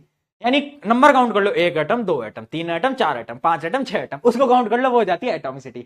और कुछ टर्म्स होती हैं, एक होती है मोनो एटॉमिक। मोनो एटॉमिक मतलब एक एटम होगा, मोनो यानी, है ना बेटा, मोनू सोनू नहीं है, यह है मोनो एटॉमिक। अगला क्या है? Die atomic. डाई यानी दो, यानी दो एटम होंगे। एग्जांपल क्या है? ऑक्सीजन गैस जो कि होती है O2। क्या होती है? O2। दो एटम आ गए ना, दो एटम आ गए ना, बहुत बढ़िया। मोनो एटॉमिक का एग्जांपल क्या? हीलियम, He, हमेशा सिंगल रहता है, अकेला रहता है तुम्हारी तरह। अगला ट्राई एटॉमिक। ट्राई एटॉमिक क्या होता है? तीन, तीन है ना, जिसके अंदर तीन आ गए। पॉली एटॉमिक यानी तीन से ज्यादा, 4 भी हो सकता है, 5 भी हो सकता है, 6 भी हो सकता है, कितना भी हो सकता है, वो हो जाएगा अपना पॉली एटॉमिक। ठीक है, अब एक टेबल मैं आपको दिखाता हूं और इस टेबल में आपको एग्जांपल में दिखा देता हूं। मोनो एटॉमिक के एग्जांपल होते हैं नोबल गैसेस, जैसे कि हीलियम, आर्गन, नियोन, क्रिप्टॉन। उसके अलावा बहुत सारे मेटल्स, जैसे कि सोडियम। सोडियम बेटा हमेशा अकेला रहता है, बॉन्ड नहीं बनाएगा। उसके अलावा मैग्नीशियम, एल्यूमिनियम, कार्बन, ये सब क्या होते हैं? मोनो एटॉमिक है। इनकी एटॉमिसिटी क्या है बेटा? 1 है। इनकी एटॉमिसिटी है 1, क्योंकि ये अकेले हैं। अगला देखते हैं डाई एटॉमिक, जिनकी एटॉमिसिटी कितनी होगी? 2। जिनकी एटॉमिसिटी 2, जैसे कि hydrogen gas, oxygen gas, chlorine, ये सब देखो कैसे हैं? दो हैं, ये दो एक साथ है। अगला देखते हैं ट्राई एटॉमिक। ट्राई एटॉमिक में क्या होता है? 3, जैसे कि ओजोन। ओजोन देखो O3 होता है, O3 होता है ना ओजोन, तो इसमें 3 ऑक्सीजन के आपके एटम्स जुड़ जाते हैं। लास्ट होता है आपका पॉली एटॉमिक, टेट्रा एटॉमिक, मतलब 3 से ज्यादा, 4-5 कितने भी हो सकते हैं। तो इसका एग्जांपल है फॉस्फोरस। फॉस्फोरस बेटा याद रखना, 4 फॉस्फोरस जुड़ते हैं, वो बनाते हैं P4। और सल्फर हमेशा 8 सल्फर जुड़ते हैं, 8 सल्फर एक साथ आके जुड़ते हैं और वो बनाते हैं S8। क्योंकि पेपर के अंदर क्वेश्चन आता है पॉली एटॉमिक, पॉली एटॉमिक के एग्जाम्पल बताओ, पॉली एटॉमिक के क्या बताओ? एग्जाम्पल बताओ। और बच्चों को सबके याद है, बट पॉली एटॉमिक याद ही नहीं रहते। याद रखना फॉस्फोरस और उसके साथ साथ सल्फर, ये दो याद कर लेना, बस काम बन जाएगा। Phosphorus sulphur, phosphorus P4, sulphur acid, बस इतना कर लेना, ये हो गई आपकी एटॉमिसिटी। चलिए अब बात करते हैं मॉलिक्यूल ऑफ कंपाउंड। अभी हम बात कर रहे थे मॉलिक्यूल ऑफ एलिमेंट की एटॉमिसिटी। अगर मैं तुमसे बोलूं मॉलिक्यूल ऑफ कंपाउंड, जिसके अंदर अलग अलग एलिमेंट है, उनकी एटॉमिसिटी निकाल दो, तुम बोलोगे भैया ये अपने बाएं हाथ का है, अपन ऐसे कर लेते हैं। मैंने कहा करके दिखा। तुमने बोला देख भैया, हाइड्रोजन क्लोराइड यानी HCl, इसमें दो चीजें हैं, एक है हाइड्रोजन, एक है क्लोरीन। 1 2 1 2 3, यानी भैया बस दो ही हो गए। तो यानी मैं बोल दूंगा यह है डाई एटॉमिक, यानी इसकी एटॉमिसिटी है भैया कितनी? 2। एटॉमिसिटी क्या है? 2। एटॉमिसिटी हमेशा नंबर्स में होती है, याद रखना, 1 2 3 4 5 6, कितनी है? 2। सिमिलरली मैं बोलूं पानी, तो तुम बोलोगे भैया पानी यानी हाइड्रोजन 2, ऑक्सीजन 1। ठीक है भैया, ये हो गई 3, तो इसकी एटॉमिसिटी है 3। भैया अमोनिया बताओ, 1 और ये है 3, तो ये हो गए 4, यानी इसकी एटॉमिसिटी हो गई 4। कार्बन डाइऑक्साइड देखो भैया, 1 2 3, तो ये हो गई इसकी एटॉमिसिटी 3। तो ऐसे किसी की भी एटॉमिसिटी तुम आंख बंद नहीं, आंख बंद करके तो नहीं निकाल सकते, बट वैसे निकाल सकते हो। ठीक है, चलिए बेटा, तो इस हिसाब से हम बहुत सारे क्वेश्चंस की प्रैक्टिस कर सकते हैं, जो कि हम भी करेंगे भी। चलो जल्दी बताओ, जब तक मैं पानी पीऊं तुम बताओ, इन सबके आंसर दो फटाफट, इन सबके आंसर दो एटॉमिसिटी में। चलो, मुझे पता है यहां पर बहुत सारे बच्चे हैं जिनके अभी पेपर होंगे, और पता है जब हम स्कूल में होते हैं ना, तो हमें ऐसा लगता है कि कब ये स्कूल खत्म होगा, इतना गुस्सा आता है, हर रोज एग्जाम होते हैं। बट मेरी बात मानो, जब तुम इस स्कूल से निकल जाओगे ना, और कभी एक दिन उस स्कूल के सामने से गुजरोगे, उस बिल्डिंग को देखोगे, तो इतनी सारी मेमोरीज तुम्हारे दिमाग में आएंगी ना। ये जो टाइम है, ये टाइम अभी तुम्हें बेकार लग रहा है, बट आज से कुछ साल बाद ये जो स्कूल की मेमोरीज हैं बहुत याद आने वाली है। ठीक है, तो साथ साथ में स्कूल्स की मेमोरीज याद रखा करो, एंजॉय करते रहा करो, है ना। अपने स्कूल्स को मत बोलता करो कितने एग्जाम होंगे, परेशान हो गए, कोई बात नहीं है, सारी मेमोरीज है बेटा। चलिए, गिव दी एटॉमिसिटी, देखते हैं ऑक्सीजन। भैया ऑक्सीजन देखो O2 भी बनाता है ना, कभी कभार O3 भी बनाता है, तो इसकी एटॉमिसिटी या तो 2 या 3। फॉस्फोरस हमेशा 4 लोगों के साथ, ये गुंडा है बेटा, ये 4 लोगों के साथ आता है। और सल्फर है उससे भी बड़ा गुंडा, क्योंकि ये 8 लोगों के साथ आता है। ठीक है, 8 लोगों के साथ आता है। आर्गन बेचारा हमेशा अकेला रहता है, ये एक इंसान के साथ आता है। कैल्शियम हाइड्रोक्साइड देखो Ca, ये तो एक एलिमेंट आ गया है ना। इसमें और क्या है? ऑक्सीजन है, हाइड्रोजन है। और देखो ऑक्सीजन हाइड्रोजन के ब्रैकेट में 2 लगा हुआ है बेटा, यहां पर 2 लगा हुआ है। इसका मतलब है 2 ही, ऑक्सीजन भी बेटा 2 है और आपके हाइड्रोजन भी 2 है। तो 2 + 2 4 और उसके अलावा 1 कैल्शियम, तो इसकी एटॉमिसिटी हो गई बेटा 5। ठीक है, अब देखते हैं मैग्नीशियम बाइकार्बोनेट, ये होता है इसका फॉर्मूला Mg, ये तो है 1। ठीक है, अब ये देखो इसमें क्या है, 1 हाइड्रोजन, ठीक है, 1 कार्बन, ठीक है, और ये क्या है, ये 3 ऑक्सीजन, वाह भैया, और इसके ऊपर होल ट्वाइस भी लगा है, यानी इन तीनों को ऐड करो, इन तीनों को ऐड करो, 3 + 1 + 4, ये कितना हो गया 5, और उस 5 को 2 से मल्टीप्लाई भी करो तो ये हो जाएगा आपका 10। तो ओवरऑल कितना आ जाएगा, ये तो हो गया 10 और ये हो गया 1, तो इसकी एटॉमिसिटी हो गई भैया 11। बहुत सही। H2SO4 की बता दो फटाफट।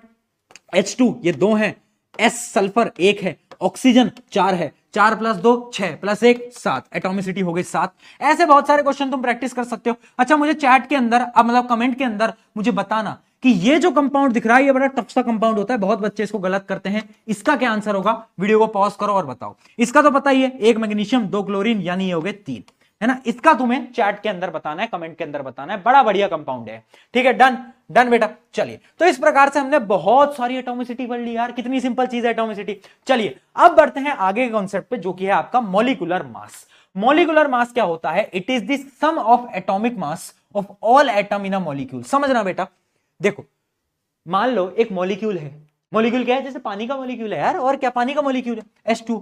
अब मॉलिक्यूलर मास कुछ नहीं है, जो जो एलिमेंट के मास है उनको जोड़ दो, सबको ऐड कर दो। यानी हाइड्रोजन का मास मुझे मालूम है कितना होता है, 1 U होता है। ऑक्सीजन का मुझे याद है कितना हो गया, 16 U होता है ना। तो बस जोड़ दो कि 2 तो हैं हाइड्रोजन के, यानी ये तो ओवरऑल हो जाएगा 2 U, और ये है आपका 16 U, तो 16 + 2 = 18 एटॉमिक मास यूनिट्स, और ये आपका आंसर है।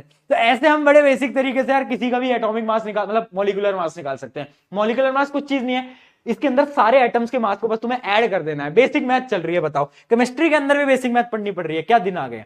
जैसे कि देखते हैं कुछ एलिमेंट्स के निकालते हैं। ये है आपका Al2SO4, ठीक है, Al2SO4 3। अब इसका तुम निकालना बड़ा कॉम्प्लिकेटेड है, बट मजा आएगा। जैसे एल्यूमिनियम जो होता है बेटा, एल्यूमिनियम का एटॉमिक मास क्या होता है, एल्यूमिनियम का एटॉमिक मास, एक अकेला एल्यूमिनियम जो होता है उसका एटॉमिक मास क्या होता है, याद करके बताओ, याद करके बताओ। एल्यूमिनियम कहां पर आता था, कहां पर आता था, याद करो। या ना मांगो अब्दुल से, अब्दुल यानी 11 12 13, ना मांगो अब्दुल यानी 13 नंबर पे, तो इसका एटॉमिक मास क्या होगा, 13 × 2 26 + 1 27। तो एल्यूमिनियम का जो मास आ जाएगा वो आ जाएगा बेटा 27।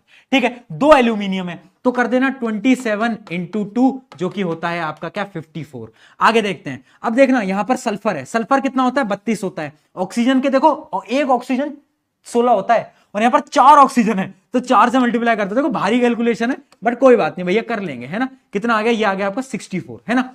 64 + 32 कितना होता है बेटा, 64। अरे मेरा चेहरा क्या देख रहा है रे तू, खुद से कैलकुलेट कौन करेगा है, हाँ मजे ले लो तुम, हाँ भैया करा लेंगे ना। इनको ऐड करोगे तो 64 + 32 होता है 96, और ये भी 3 गुना करना है हमें, यहां पर 3 गुना लिखा है, तो 96 × 3 ये आ जाएगा आपका 8, और ये आ जाएगा 288, 288 तो इसका आ गया। ठीक है, और एल्यूमिनियम का कितना, एल्यूमिनियम का 54 है, तो 288 + 54 = कितना आ जाएगा, ये आ जाएगा आपका 2, है ना। ऐड करते जाओ मेरे साथ साथ फटाफट से, ये आ गया आपका 2, और उसके बाद आ गया आपका कितना, ये आ गया आपका 4 3 342। क्या यही आ रहा है सबका, क्या यही आ रहा है 342 एटॉमिक मास यूनिट्स, यही आ रहा है। बहुत बढ़िया, बहुत बढ़िया। थोड़ी कैलकुलेशन है बट सिंपल, फिजिक्स से तो आसान है, फिजिक्स से तो आसान है ना बेटा, बस और क्या चाहिए, है ना। ऐसे और भी क्वेश्चन है जो आप प्रैक्टिस कर सकते हो, इसका आप खुद बताना। इसके अंदर कुछ नहीं करना, कार्बन का मास 12 होता है, हाइड्रोजन का 1 होता है, ऑक्सीजन का 16 होता है, मल्टीप्लाई करके ऐड करना है। अब इस टाइप का क्वेश्चन भी आ सकता है, देखो कॉपर सल्फेट .5H2O। अब ये जो डॉट होता है ना बेटा, ये मैथ नहीं है, तुम्हें लग रहा है डॉट का मतलब मल्टीप्लाई करना होता है, नहीं, यहां पर डॉट का मतलब भी ऐड करना होता है। यहां पर हमें पानी के 5 मॉलिक्यूल्स का मास ऐड करना है ना। पानी के 5 मॉलिक्यूल का मास हमें ऐड करना है और कुछ नहीं करना। यानी एक तुम मास निकालो कॉपर का, कॉपर का होता है 63.5, अगर तुम्हें याद नहीं है तो इसे याद कर लेना, है ना। बस इस कॉपर का याद कर लो। सल्फर का मैंने तुम्हें बता ही दिया, 4 ऑक्सीजन है, 4 ऑक्सीजन यानी 16 × 4 आएगा, और उसके बाद 5 क्या है, पानी। पानी का मास क्या होता है, अभी हमने निकाला था थोड़ी देर पहले, याद कर लो कितना होता था 18, है ना। तो 5 × 18, बस आपको ऐड कर देना है कि आप पहले कॉपर को ऐड करो, सल्फर को ऐड करो, 4 ऑक्सीजन के ऐड करो, और 5 × 18 को ऐड करो, बस इन सबको कलेक्टिवली ऐड कर दो, और वही आपका एग्जैक्ट आंसर आ जाएगा मॉलिक्यूलर मासेस का। ये बहुत सिंपल चीज है और बड़ी बड़ी सिंपल सी है ना। और बच्चे वैसे ही डरते रहते हैं, भैया पता नहीं मॉलिक्यूलर मास क्या है, कोई नई चीज है। अरे कुछ नहीं है मूर्ख बालक, देख कितनी सिंपल सी है, कितनी सिंपल सी है, बता। चल है ना, आगे बढ़ते हैं। अब कुछ और देखते हैं, कैलकुलेट द मॉलिक्यूलर मास, इनके भी निकाल लो मॉलिक्यूलर मास, क्या दिक्कत है।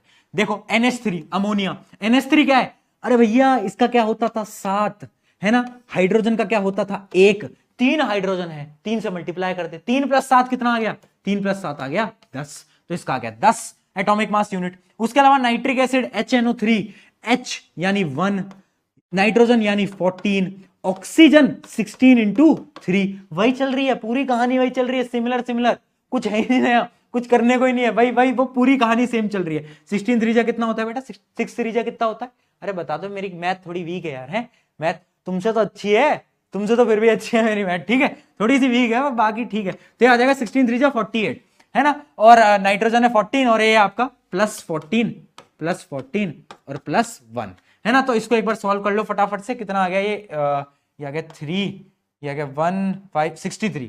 तो क्या आपका 63 एटॉमिक मास यूनिट आया, 63 एटॉमिक मास यूनिट आया, सही है। अब NaCl का निकाल लो। अच्छा एक चीज याद रखना, जो क्लोरीन होता है ना, इसका जो मास होता है वो होता है 35.5, है ना, 35.5 इसका पॉइंट में होता है बेटा, मास पॉइंट में होता है। सोडियम का तो तुम्हें याद है 23, सोडियम का तो तुम्हें याद है, बस ये क्लोरीन का और याद कर लेना, 35.5 होता है, तो 23 + 35.5। कैल्शियम का कितना होता है, याद है 40, बस ऐड कर, बस यही चल रहा है और कुछ है ही नहीं, कुछ है ही नहीं, ठीक है। चलिए तो इसी के साथ ये बड़ा सिंपल है, पूरा का पूरा डन है, डन है, बताओ जल्दी, डन है, चलिए बहुत सही। तो ऐसे हम क्वेश्चंस को, बहुत सारे क्वेश्चंस को बेटा इजीली सॉल्व कर सकते हैं, और ऐसा कोई टफ भी नहीं है जो तुम्हें लग रहा हो कि नहीं भैया बहुत ज्यादा टफ है। अब देखो एक चीज और होती है, formula mass unit. Formula mass unit क्या होता है, बिल्कुल भी कंफ्यूज नहीं होना है, it is the sum of atomic mass of ions, यानी जैसे मॉलिक्यूलर मास था वैसे ही फॉर्मूला यूनिट मास है। फॉर्मूला यूनिट मास जो होता था वो नॉर्मल मॉलिक्यूल्स के लिए होता था, और फॉर्मूला यूनिट मास जो है वो पता है किसके लिए होता है, आयंस के लिए होता है। वो जो हम आयंस होता है ना, आयंस के लिए होता है, बस आयंस क्या अभी बताया, पॉजिटिव नेगेटिव आयंस, बहुत बढ़िया, तो आयंस के लिए होता है। अब जैसे NaCl जो होता है वो क्या है, एक प्रकार का आयनिक कंपाउंड है ना, अभी डिटेल में नहीं जाना, एक प्रकार का आयनिक कंपाउंड है, तो इसका कोई अलग फॉर्मूला नहीं है, बस तुम्हें कंफ्यूज करने के लिए डाल दिया फॉर्मूला यूनिट मास। एग्जाम में कंफ्यूज करेंगे तुम्हें, एक कंपाउंड दे देंगे और बोलेंगे फाइंड फॉर्मूला यूनिट मास, और तुम बोलोगे ओह ये तो पढ़ा है नहीं। अरे कुछ नहीं है, जैसे तुमने मॉलिक्यूलर मास निकाला ना, एटम्स को जोड़ के, एटम के मासेस को जोड़ के, सेम तुम्हें वो करना है, कुछ दिमाग नहीं लगाना। NaCl जैसा था, एटम का मास जोड़ा, इसका जोड़ा, आंसर आया, बस। तो फॉर्मूला यूनिट मास भी बेटा एकदम सेम है, बिल्कुल जैसे आपका मॉलिक्यूलर मास था। तो कंफ्यूज नहीं होना है बिल्कुल भी कि भैया ये क्या नई चीज आ गई, ठीक है। अब हम आगे बढ़ जाते हैं और मैं आपको एक टेबल दिखा देता हूं। अब हम सबसे इंपॉर्टेंट पॉइंट पे आ रहे हैं, और ये जो टेबल है बेटा बहुत टफ है, बट ये टेबल आपको याद करनी पड़ेगी। This is one of the most important table, इसके बिना काम नहीं चलेगा। याद करने की ट्रिक भी बता दूंगा, बट इसके बिना बेटा काम नहीं चलेगा। ये टेबल क्या है, ये टेबल आपको बता रही है सारे के सारे आयंस बता रही है, और कितने इलेक्ट्रॉन देता है, कितने इलेक्ट्रॉन लेता है। जैसे आप देखो सोडियम जो है वो 1 इलेक्ट्रॉन लेता है, उस पर पॉजिटिव चार्ज है, ये देखो 1 देता है, 1 देता है, यहां पर 2 है, यानी ये 2 इलेक्ट्रॉन देता है। तो यानी ये जो टेबल है ये आपको चार्जेस बता रही है सबका, कि सोडियम की जो चार्ज होती है 1 होती है, मैग्नीशियम की चार्ज 2 होती है, जिंक की 2 होती है, आपकी आयरन की 2 होती है, कॉपर की 2 होती है, एल्यूमिनियम की 3 होती है, आयरन 3 की 3 होती है ना। उसके अलावा कुछ कुछ की माइनस भी होती है। माइनस किन की होती है, जो कि इलेक्ट्रॉन लेते हैं। जैसे कि आपका क्लोराइड की क्या होती है, Cl-, क्या होती है बेटा, Cl-। ब्रोमाइड होता है, आयोडाइड होता है, ऑक्साइड होता है, सल्फाइड होता है, नाइट्राइड होता है ना। और उसके अलावा कुछ पॉलीएटॉमिक आयंस भी होते हैं। पॉलीएटॉमिक आयंस मैंने अभी आपको अभी बताया है ना, कॉम्प्लेक्स वाले आयंस जिसमें एक से ज्यादा एलिमेंट होते हैं, जैसे कि आपका अमोनियम आयन NH4+, उसके अलावा hydroxide ion OH-, nitrate NO3-। तो ये जो सारे हैं ये आपको याद करने पड़ेंगे कि कौन कौन से एलिमेंट के ऊपर चार्ज क्या है ना भैया। क्यों याद करना है, क्योंकि अगर आपको कोई भी, भैया अभी हम नामकरण करेंगे, अभी हम ना बहुत सारे एलिमेंट्स के नाम बनाएंगे, बहुत सारे एलिमेंट बोल रहा हूं, बहुत सारे कंपाउंड के नाम बनाएंगे, है ना। तो उसके लिए चार्जेस पता होना बहुत जरूरी है ना, क्योंकि ये चार्जेस ही वैलेंसी है, अभी बता दूंगा। बट सबसे पहले इस ट्रिक को हम याद कर लेते हैं। चलो भैया स्टार्ट करें इस ट्रिक को याद करना। कैसे याद करेंगे, पहले याद रखना हम इस टेबल को याद कर रहे हैं, फिर हम इसको करेंगे, फिर हम इसको करेंगे। ट्रिक देखते हैं, ट्रिक है बड़ी शायरी है बेटा ना। ट्रिक देखना बेटा, बड़ी एक प्यारी शायरी है। ना कहूं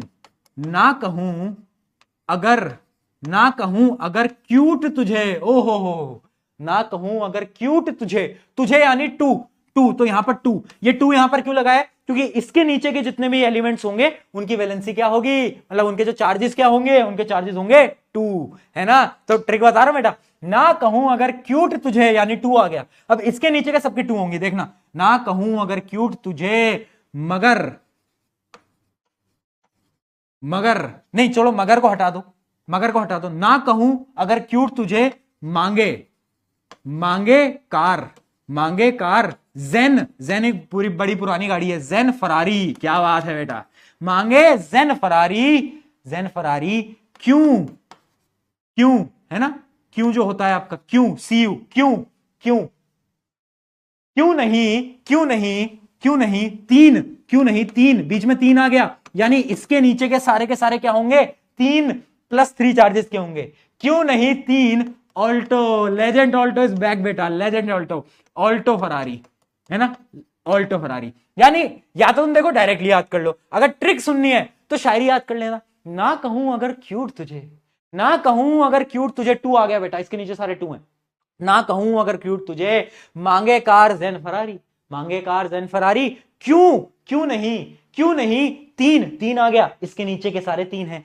क्यों नहीं तीन ऑल्टो फरारी, ऑल्टो फरारी। तो ये एक ट्रिक है जिससे कि आप याद कर सकते हो सबके क्या, आप चार्जेस याद कर सकते हो, पहले के वन है, फिर टू आ गया, टू है, फिर थ्री है, ठीक है। ये बीच वाली लाइन है, ये एक बीच वाली लाइन है ना। अब इसमें तो ज्यादा कुछ बनाने की याद नहीं है, इसमें थोड़ी सी एलिमेंट है, वो तुम याद भी कर सकते हो। अगर वैसे याद करना है तो इसके बहुत सारे वो होते हैं तरीके, जैसे कि हाय, हाय हेलो, हाय हेलो कल, कल बाहर, कल बाहर आए, हाय हेलो कल बाहर आए, हाय हेलो कल बाहर आए, और सुनो, और सुनो, और सुनो एन से है नाचें हाय हेलो कल बाहर आए और सुनो नाचें, ठीक है, पार्टी में जा रहे हैं भैया नाचेंगे, ठीक है, हाय हेलो कल बाहर आए और सुनो नाचें। तो याद रख लेना, ये शुरू के -1 वाले चार्जेस हैं, ये -2 वाले हैं, और लास्ट आता है नाइट्राइड, नाइट्राइड होता है बेटा क्या, -3 का।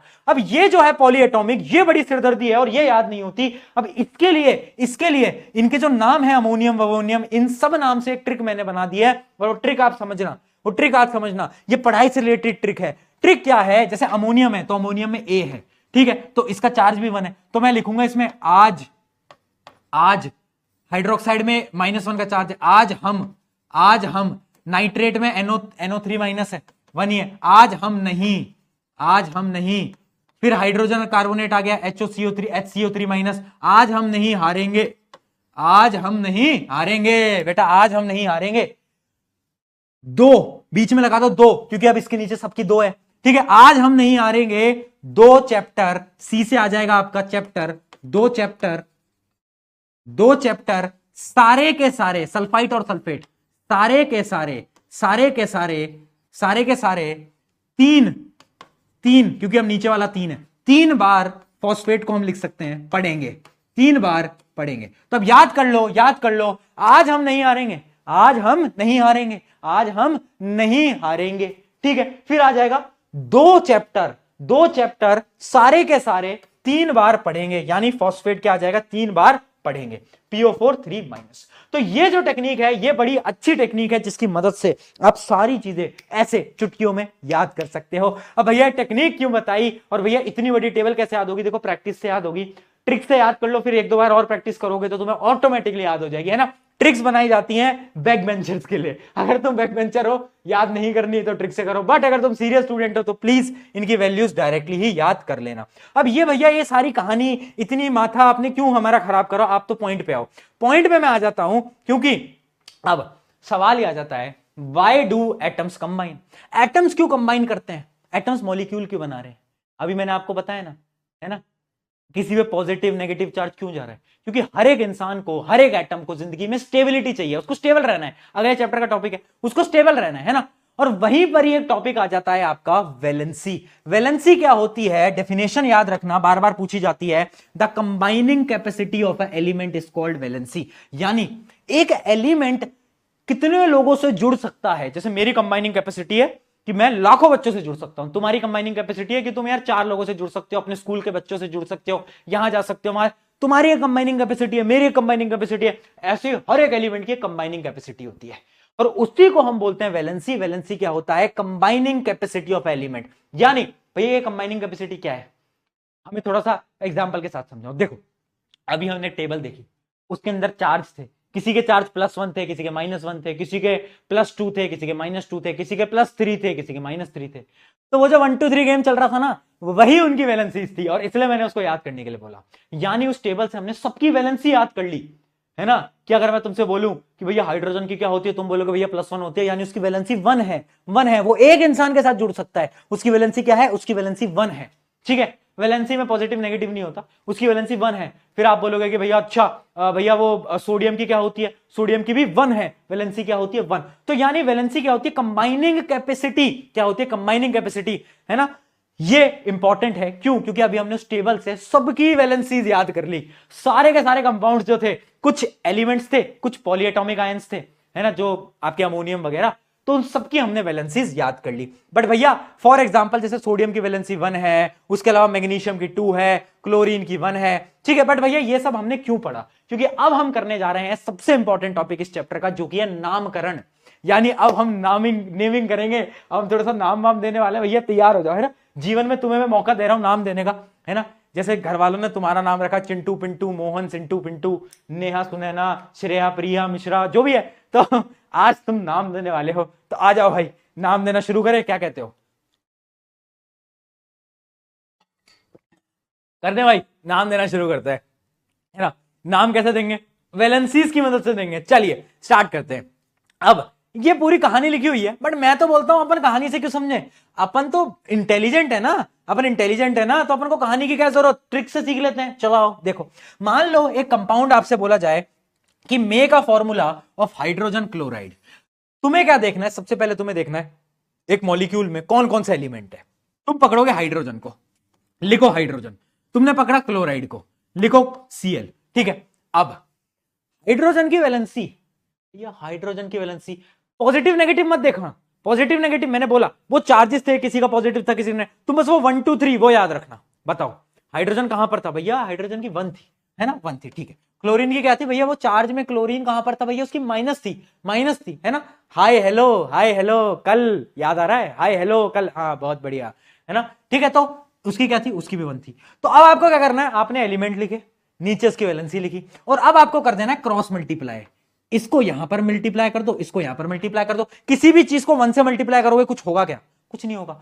तो 1 से करने से कुछ नहीं होगा, तो फाइनल आपका जो फॉर्मूला बन जाएगा वो बन जाएगा HCl, और यही होता है आपका हाइड्रोजन क्लोराइड। और यही ट्रिक है कि आपको 2 एलिमेंट लिखने हैं, नीचे वैलेंसीज लिखनी है, क्रॉस मल्टीप्लाई कर देना है, और आपका फॉर्मूला, केमिकल फॉर्मूला बन के आ गया। चलो एक और क्वेश्चन देखते हैं। अब बनाते हैं हाइड्रोजन सल्फाइड का। चलो हाइड्रोजन सल्फाइड, अब देखो पहले मैं लिख देता हूं हाइड्रोजन, फिर मैं लिख देता हूं सल्फाइड। अच्छा सल्फाइड कहां पर आता था? भैया यार कुछ तो था, है ना, वो आपने पूरी कहानी सुनाई थी हाय हेलो वगैरह वाली, उसमें था सल्फाइड का। और सुनो में आता था भैया S, और उसकी वो होती थी 2 होती थी। मैंने कहा बहुत बढ़िया, तो 2 आ गई और इसकी 1 आ गई।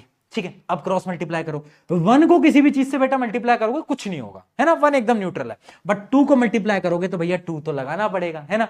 तो ये 2 से मल्टीप्लाई हो गया, तो फाइनल आपका फॉर्मूला बन जाएगा H2, नीचे लगाएंगे बेटा 2, याद रखना H2S। ये आ गया आपका हाइड्रोजन सल्फाइड का आपका क्या फॉर्मूला। आ रहा है? मजा आ रहा है? समझ में आ रहा है? चल बेटा और क्वेश्चन करते हैं, मेरे साथ पेन कॉपी लेके बैठो। अब हम बनाएंगे कार्बन टेट्राक्लोराइड। ठीक है, अब अगर कंफ्यूजिंग फॉर्मूला आ जाए ना, तो तुम्हें क्या करना है? एलिमेंट ढूंढने हैं। पहला एलिमेंट कार्बन दिखा, एक दिखा क्लोराइड, कार्बन लिख दो, क्लोराइड लिख दो। क्लोराइड का पता है 1 है ना। कार्बन का नहीं पता तो आज मैं बता देता हूं, टेबल में नहीं है कार्बन, बट फिर भी बता देता हूं। कार्बन की जो वैलेंसी होती है वो 4 होती है। ठीक है, क्या करोगे? मल्टीप्लाई 1 से मल्टीप्लाई करने में कुछ होगा नहीं, तो ये बन जाएगा CCl4। बताओ, क्योंकि इसको 4 से मल्टीप्लाई करा तो 4 यहां पर आ गया, CCl4, और यही होता है कार्बन टेट्राक्लोराइड। ठीक है, ये टेट्रा वेट्रा तुम भूलो, तुम उससे लेना देना नहीं है, तुम एलिमेंट लिखो, क्रॉस मल्टीप्लाई करो, बस। नाम में कुछ भी हो, बड़े सिंपल तरीके से हम करेंगे। अब जैसे ये आ गया मैग्नीशियम क्लोराइड, मैग्नीशियम लिखो, क्लोराइड लिखो। क्लोराइड का 1 याद है, मैग्नीशियम का क्या होता था? 2 होता था बेटा, याद कर ले, 2 होता था। क्रॉस मल्टीप्लाई कर, ये आ जाएगा MgCl2। बता हाँ कि ना? हाँ कि ना? डन। ठीक है, तो इस प्रकार से अपन बहुत सारे क्वेश्चंस की और भी प्रैक्टिस कर सकते हैं। चलो और करते हैं। सोडियम कार्बोनेट, अब आ गया पॉलीएटॉमिक आयन। देखना कार्बोनेट क्या है बेटा, पॉलीएटॉमिक आयन, याद कर ले। सोडियम तो याद है ना, हाँ, सोडियम याद है भैया, वैलेंसी 1 होती थी। कार्बोनेट याद कर ले, मारूंगा तेरे को मैं, क्या था कार्बोनेट भैया, वो पॉलीएटॉमिक में था, उसकी वैलेंसी जो होती थी भैया वो 2 होती थी। मैंने कहा बहुत बढ़िया है ना। कार्बोनेट क्या होता था, CO3, और इसकी वैलेंसी होती थी 2। तब तूने इसको इधर करा, इसको इधर करा, तो ये आपका बन जाएगा Na2CO3, CO3। ठीक है, चलो अगले सवाल की तरफ चलते हैं। अब आ जाता है आपका क्या, अमोनियम सल्फेट। देखना बेटा, अमोनियम क्या होता था, देखो दोनों पॉलीएटॉमिक है। अमोनियम होता था NH4 और इसकी वैलेंसी क्या होती थी 1। सल्फेट क्या होता था, SO4 और इसकी वैलेंसी होती थी 2। सल्फेट SO4 2 माइनस होता है। ठीक है, तो अब क्या करना है, उस टेबल की मदद से, बस उस टेबल को खोल के बैठो, अगर याद नहीं हुआ है अभी तक तो मैं क्रॉस मल्टीप्लाई कर दिया। अब ये देखना बेटा, ये 2 से मल्टीप्लाई हुआ है, तो अब हम क्या करेंगे, क्योंकि ये पॉलीएटॉमिक आयन है तो इसको हम अलग तरीके से लिखेंगे। देखना बेटा, NH4 ब्रैकेट लगा लो, ब्रैकेट लगा लो, है ना, क्योंकि पॉलीएटॉमिक है तो ब्रैकेट लगा लो। Na4 इधर 2 करा और ये आ गया आपका SO4। ये आ जाएगा आपका क्या, अमोनियम सल्फेट। क्या आ गया बेटा, अमोनियम सल्फेट। क्या है बात एकदम क्लियर, मजा आ रहा है, समझ आ रहा है, जल्दी बोल जल्दी बोल। मेहनत से पढ़ा रहा हूं, इतनी डिटर्मिनेशन से पढ़ा रहा हूं, मैं चाहता हूं हर एक बच्चे को समझ आए, क्लियर हो, मजा आए, और वो इंथुजियाज्म, वो मोटिवेशन मुझे हर एक बच्चे के अंदर से चाहिए। चल आगे बढ़ते हैं, अगला देखते हैं, कुछ क्वेश्चन प्रैक्टिस करते हैं और करते हैं। आजा देखो, एक दो क्वेश्चन करते हैं, बढ़िया बढ़िया से निकाल के लाता हूं तुम्हारे लिए। एक बढ़िया सवाल देखते हैं, जैसे कि एक सवाल मुझे बताओ, कॉपर 2 ब्रोमाइड। कॉपर 2 की वैलेंसी क्या होती है, कॉपर की होती है 2, ब्रोमाइड की क्या होती है, Br लिखते हैं हम इसको, इसकी क्या होती है, इसकी होती है 1, इसकी क्या होती है बेटा 1। तो ये क्या हो जाएगा, ये क्या हो जाएगा, CuBr2, है ना, कॉपर ब्रोमाइड। ठीक है, कॉपर ब्रोमाइड। ठीक है बेटा, अगला देखते हैं, अगला आ गया अपना अमोनियम कार्बोनेट। अमोनियम कार्बोनेट, अच्छा कार्बोनेट की क्या होती थी वैलेंसी, कार्बोनेट को हम क्या लिखते थे, CO3, वैलेंसी कितनी होती थी 2। एल्यूमिनियम, अच्छा अमोनियम है, अमोनियम, अच्छा तो अभी सॉल्व करा हमने, वही है ना सेम। अमोनियम क्या था, अमोनियम होता है NH4 और उसकी होती है 1, क्रॉस मल्टीप्लाई कर लेना। अगला देखो, अच्छा एक टाइप के क्वेश्चन में और बता देता हूं। मान लो एक क्वेश्चन में बताता हूं, मैग्नीशियम सल्फेट। अगर मैग्नीशियम है उसकी होती है 2 और सल्फेट है SO4 उसकी भी होती है 2, दोनों तरफ बराबर हो गए। जब भी आपकी वैलेंसीज दोनों तरफ बराबर हो गई तो फिर मैथ से बोलती है, जब भी दोनों चीजें बराबर हैं, काट दो भैया, ये दोनों 1 1 हो जाएंगी, है ना। तो इसका फॉर्मूला बहुत सारे बच्चे लिखते हैं Mg2SO4 2। ऐसे नहीं लिखना है, क्योंकि कट जाएगा तो इसका डायरेक्ट फॉर्मूला बन जाएगा MgSO4, सिंपल MgSO4। तो याद रखना, जब भी दोनों तरफ वैलेंसीज बराबर हो काट देना। ठीक है, उसके अलावा और भी प्रैक्टिस आप कर सकते हो, जैसे कि एल्यूमिनियम नाइट्रेट आप कर लो, है ना, एल्यूमिनियम नाइट्रेट प्रैक्टिस करो। जल्दी मुझे बताओ एल्यूमिनियम नाइट्रेट क्या बनेगा, है ना। सोडियम सल्फेट कर लो, है ना, सोडियम सल्फेट, Na की वैलेंसी क्या होती है 1, सल्फेट की क्या होती है 2, क्रॉस मल्टीप्लाई करा, क्या आ गया Na2SO4। इस प्रकार से बहुत सारे क्वेश्चन कर सकते हो। मैग्नीशियम हाइड्रोक्साइड की करो, क्या बनेगा, मैग्नीशियम की वैलेंसी 2, हाइड्रोक्साइड क्या होता है OH होता है, वैलेंसी 1 होती है, MgOH2, है ना। जब भी पॉलीएटॉमिक आयन हो ब्रैकेट में 2 लिखना, यानी इसका जो फॉर्मूला बनेगा वो बनेगा Mg। ठीक है बेटा, इस प्रकार से ये कुछ क्वेश्चंस थे जो कि मैंने आपको समझा दिए बड़े आसान तरीके से। ऐसे हम बहुत सारे सवाल, बहुत सारे क्वेश्चंस को समय के साथ प्रैक्टिस कर सकते हैं, जितनी आपकी मर्जी हो आप उतने क्वेश्चन प्रैक्टिस करो, क्या ही दिक्कत है ना। चलिए देखते हैं, कुछ और सवाल बनाते हैं, कुछ और क्वेश्चन प्रैक्टिस करते हैं। अब देखो यहां पर बोला है मैच द फॉलोइंग, ऐसा सवाल आएगा, बड़ा इंपॉर्टेंट है, very very very important. Match the following आया, हमें बोला है कुछ, हमें फॉर्मूला गिवन है और यहां पर हमें उसके नाम गिवन है, हमें मैच करना है। तुम्हें मैंने नाम से फॉर्मूला बनाना सिखा दिया है। देखो सोडियम बाइकार्बोनेट, बाइकार्बोनेट क्या था, उस टेबल को याद करो आयंस वाली, उसमें बाइकार्बोनेट क्या था HCO3, वैलेंसी क्या थी 1, सोडियम की वैलेंसी कितनी होती है 1, तो ये बन जाएगा NaHCO3। तो ये जो है सोडियम बाइकार्बोनेट, ये कहां दिख रहा है, ये हमें सीधा ही दिख रहा है, ये तो ये रहा, बहुत बढ़िया। उसके अलावा सोडियम कार्बोनेट बना लो, सोडियम कार्बोनेट अभी बनाया Na2CO3, है ना, अभी बनाया जस्ट इससे पहले, तो इसको जोड़ दो। अच्छा अब आ जाता है सोडियम क्लोराइड, क्लोराइड की वैलेंसी 1, सोडियम की 1 से 1 कट गया NaCl, तो ये आ गया आपका NaCl। अच्छा सोडियम फॉस्फेट क्या होगा, सोडियम फॉस्फेट, अच्छा फॉस्फेट बड़ा ही इंपॉर्टेंट है, क्यों, क्योंकि जो फॉस्फेट होता है ना बेटा, वो आयन होता है PO4 और इसकी वैलेंसी होती है 3, सोडियम की होती है 1, तो 3 यहां पर ट्रांसफर हो जाएगा Na3PO4 जो कि अपना यहां पर। तो ये आपकी मैच द कॉलम होगा, जो भी ऑप्शन आए उसको आप फटाफट से टिक कर देना। इस प्रकार के सवाल आपके आ रहे होते हैं। ठीक है, एक दो क्वेश्चन और दिखाऊंगा इसी टाइप के।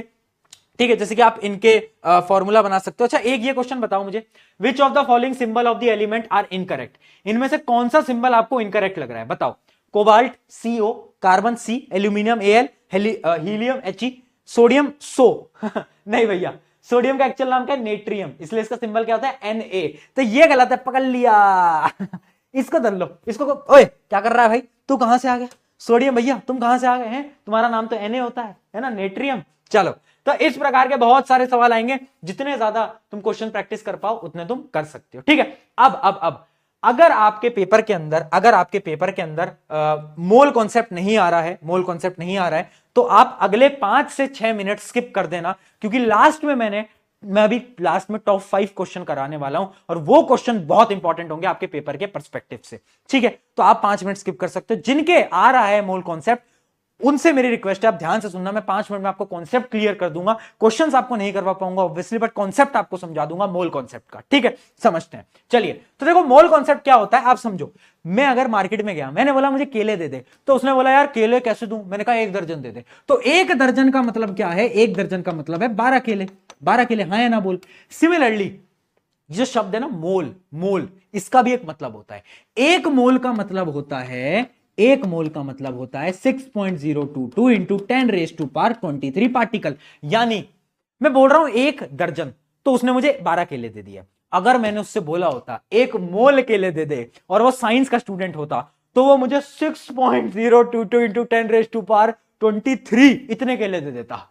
और यही वैल्यू होती है 1 मोल की। और ये आपके जो एटम्स होते हैं उनके लिए यूज किया जाता है, क्योंकि एटम्स बहुत छोटे हैं एटम्स। तो इतने ज्यादा एटम्स 1 मोल के अंदर होते हैं, है ना। तो 1 मोल भी 1 दर्जन की तरह एक यूनिट है, कि 1 मोल में इतने सारे पार्टिकल्स होते हैं। तो याद रखना, अगर आपसे कोई बोले 1 मोल पार्टिकल, यानी 6 इंटू 6.022 इंटू 10⁻⁻23 इतने ज्यादा पार्टिकल्स आपके पास 1 मोल के अंदर होते हैं। तो पहली चीज तो हो गई मोल की। अब अच्छा, यही जो नंबर होता है बेटा, इसी को हम बोलते हैं क्या, इसी को हम बोलते हैं आपका एवोगैड्रो नंबर। क्या बोलते हैं बेटा, एवोगैड्रो नंबर। अब अगला जो पॉइंट आ जाता है इसके अंदर बड़ा इंपॉर्टेंट, वो है मोलर मास। देखो, अभी तक हम क्या कर रहे थे, सारे मासेस, जैसे मैंने बोला हाइड्रोजन, मैं बोल रहा था 1 एटॉमिक मास यूनिट, है ना। सिमिलरली मोलर मास क्या होता है कि मास ऑफ हाइड्रोजन ऑफ 1 मोल, यानी 1 मोल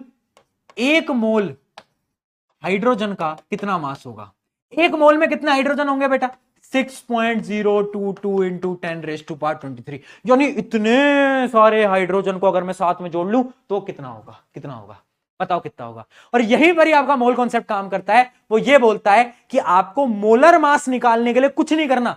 जो आपने एटॉमिक मास याद करें ना, 1U, 16U, 5U, जितने भी आपने याद करें, उस U को हटा के ग्राम में कन्वर्ट कर दो।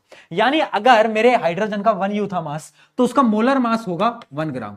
अगर ऑक्सीजन का था 16U, तो इसका मोलर मास होगा 16 ग्राम। बस ट्रिक है ना, कि U को बस ग्राम में कन्वर्ट कर दो, ग्राम में चीजें कन्वर्ट हो गई, है ना। और वही मेरा कहलाता है मोलर मास, है ना। मोलर मास कुछ नहीं है, ग्राम के अंदर आपको कन्वर्ट कर देना है, वो कहलाता है आपका मोलर मास। ठीक है, जैसे ही आपका एक सल्फर था, सल्फर का 1 ग्राम, सल्फर में जब हमने मास निकाला था तो हमने एटॉमिक मास में निकाला था। बट अगर क्वेश्चन ये पूछा जाए कि मोलर मास कितना है, तो कुछ नहीं करना, ग्राम में कन्वर्ट कर देना। सेम वैल्यू ग्राम में कन्वर्ट कर दोगे, वही आपकी हो जाएगी मोलर मास। ठीक है, इसकी डेफिनेशन याद रखना। मोलर मास क्या होता है, मोलर मास होता है कि 1 मोल हाइड्रोजन को अगर हम लेंगे तो उसका जो मास होगा वो हमारा कहलाता है उसका मोलर मास। ठीक है, अब कुछ फॉर्मूलेज आ जाते हैं। 2 ही फॉर्मूले हैं, ये तीसरा याद करने की जरूरत नहीं है, सिर्फ यही याद कर लोगे काम बन जाएगा। पहला फॉर्मूला बोलता है, अगर मुझे नंबर ऑफ मोल्स निकालने, मान लो मुझे गिवन है 32 grams of oxygen, 32 grams of oxygen मुझे गिवन है, और बोला कि 32 ग्राम्स ऑफ ऑक्सीजन में कितने मोल्स हैं ऑक्सीजन के। तो एक फॉर्मूला होता है, मोल्स निकालने के लिए आपको क्या करना है, mass of given substance by molar mass. Oxygen का मोलर मास क्या है, 16 ग्राम है, याद आ गया ना, बस ग्राम में कन्वर्ट कर देना है। तो बस मुझे इस 32 को, इस 32 को 16 से डिवाइड कर देना था, जो कि आ गया 2, और यही है नंबर ऑफ मोल्स। तो किसी भी चीज के मैं नंबर ऑफ मोल्स निकाल सकता हूं अगर मुझे कुछ गिवन सब्सटेंस की वैल्यू गिवन है। ठीक है, तो याद रखना, moles equals to mass of given substance by molar mass. अगला एक और फॉर्मूला आ जाता है, जो कि होता है, हम मोल एक और तरीके से निकाल सकते हैं। कैसे निकाल सकते हैं? अगर मुझे गिवन है कि कितने नंबर ऑफ पार्टिकल हैं, इमेजिन करो मुझे गिवन है कि ऑक्सीजन के 6.022 इंटू 10⁻23 पार्टिकल्स हैं मेरे पास, तो बताओ कितने मोल ऑक्सीजन है मेरे पास, है ना?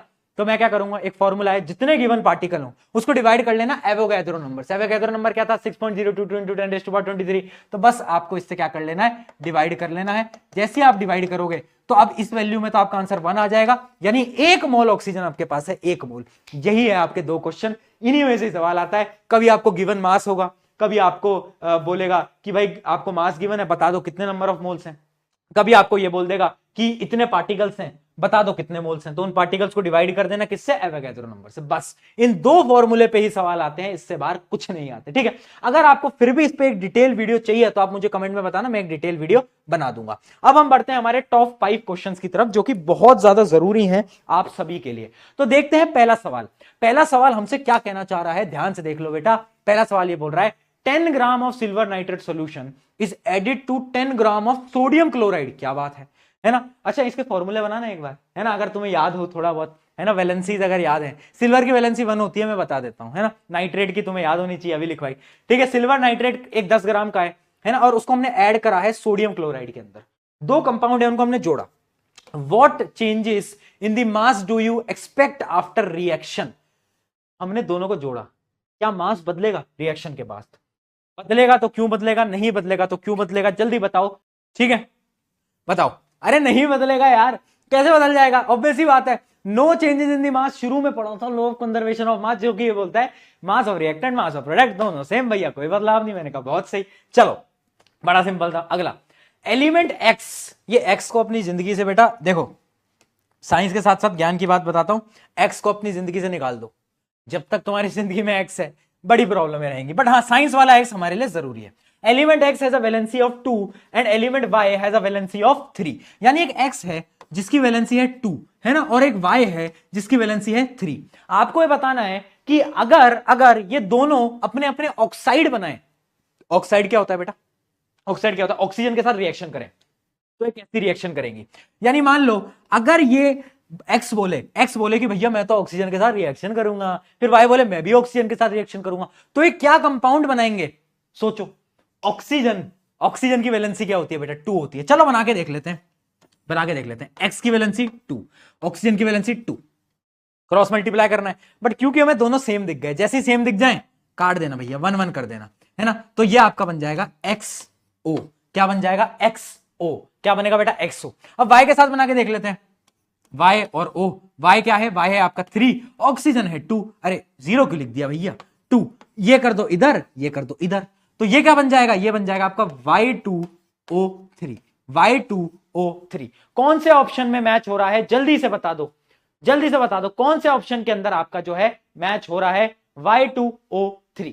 ठीक है, जल्दी बताएं। क्या हो गया भैया? किसी में मैच नहीं हो रहा, क्यों भाई, क्या हो गया? अच्छा, ऑप्शंस में गलती है। Y की वैलेंसी हमें 3 गिवन है, तो हाँ Y की वैलेंसी 3 गिवन है, तो क्या दिक्कत है? सही तो हमने सही बनाया बेटा, सही बनाया अपन ने। यही आएगा Y2O3 आएगा। अच्छा, इसके अंदर XO होना चाहिए, ऑप्शन सी होना चाहिए बेटा, ऑप्शन सी होना चाहिए, ये आपका करेक्ट होना चाहिए। ठीक है, ऑक्साइड जो होते हैं, ऑक्सीजन की जो वैलेंसी होती है वो हमेशा 2- होती है ना, 2 होती है यानी ऑक्सीजन की वैलेंसी। ये मैं आपको बता देता हूं, है ना, उस टेबल के अंदर भी थी, आप जाकर देखना, बट मैं आपको फिर भी बता देता हूं। ठीक है, चलिए अगले सवाल की तरफ बढ़ जाते हैं। अरे कहां गया भैया अगला सवाल? आ जा। असर्शन रीजनिंग, इस चैप्टर से असर्शन रीजनिंग तुम्हारे पेपर के अंदर एक सवाल पक्का आ रहा है, गारंटेड। देखना कौन सा सवाल आ सकता है। वाटर मॉलिक्यूल, असर्शन पढ़ो, water molecule always contains hydrogen and oxygen in ratio 1:8। क्या ये बात सही है? क्या हाइड्रोजन ऑक्सीजन, अगर ये तूने गलत दिया ना भाई इतनी मेहनत करी है ना मैंने तेरे लिए, तेरे एग्जाम के लिए, अगर तूने इसको भी गलत दिया ना, आज खून खराब हो जाएगा अपने बीच में। मैं सही बता रहा हूँ यार, ऐसे मत करा करो, बड़ा डिसअपॉइंटेड होता है। ये याद होनी चाहिए ना वैल्यू अभी तक तो, 1:8, पानी, हाइड्रोजन, ऑक्सीजन, बिस्लरी एग्जाम्पल समझाया था, बहुत बढ़िया। अगला, water always laws of constant proportion irrespective of the source and method of preparation.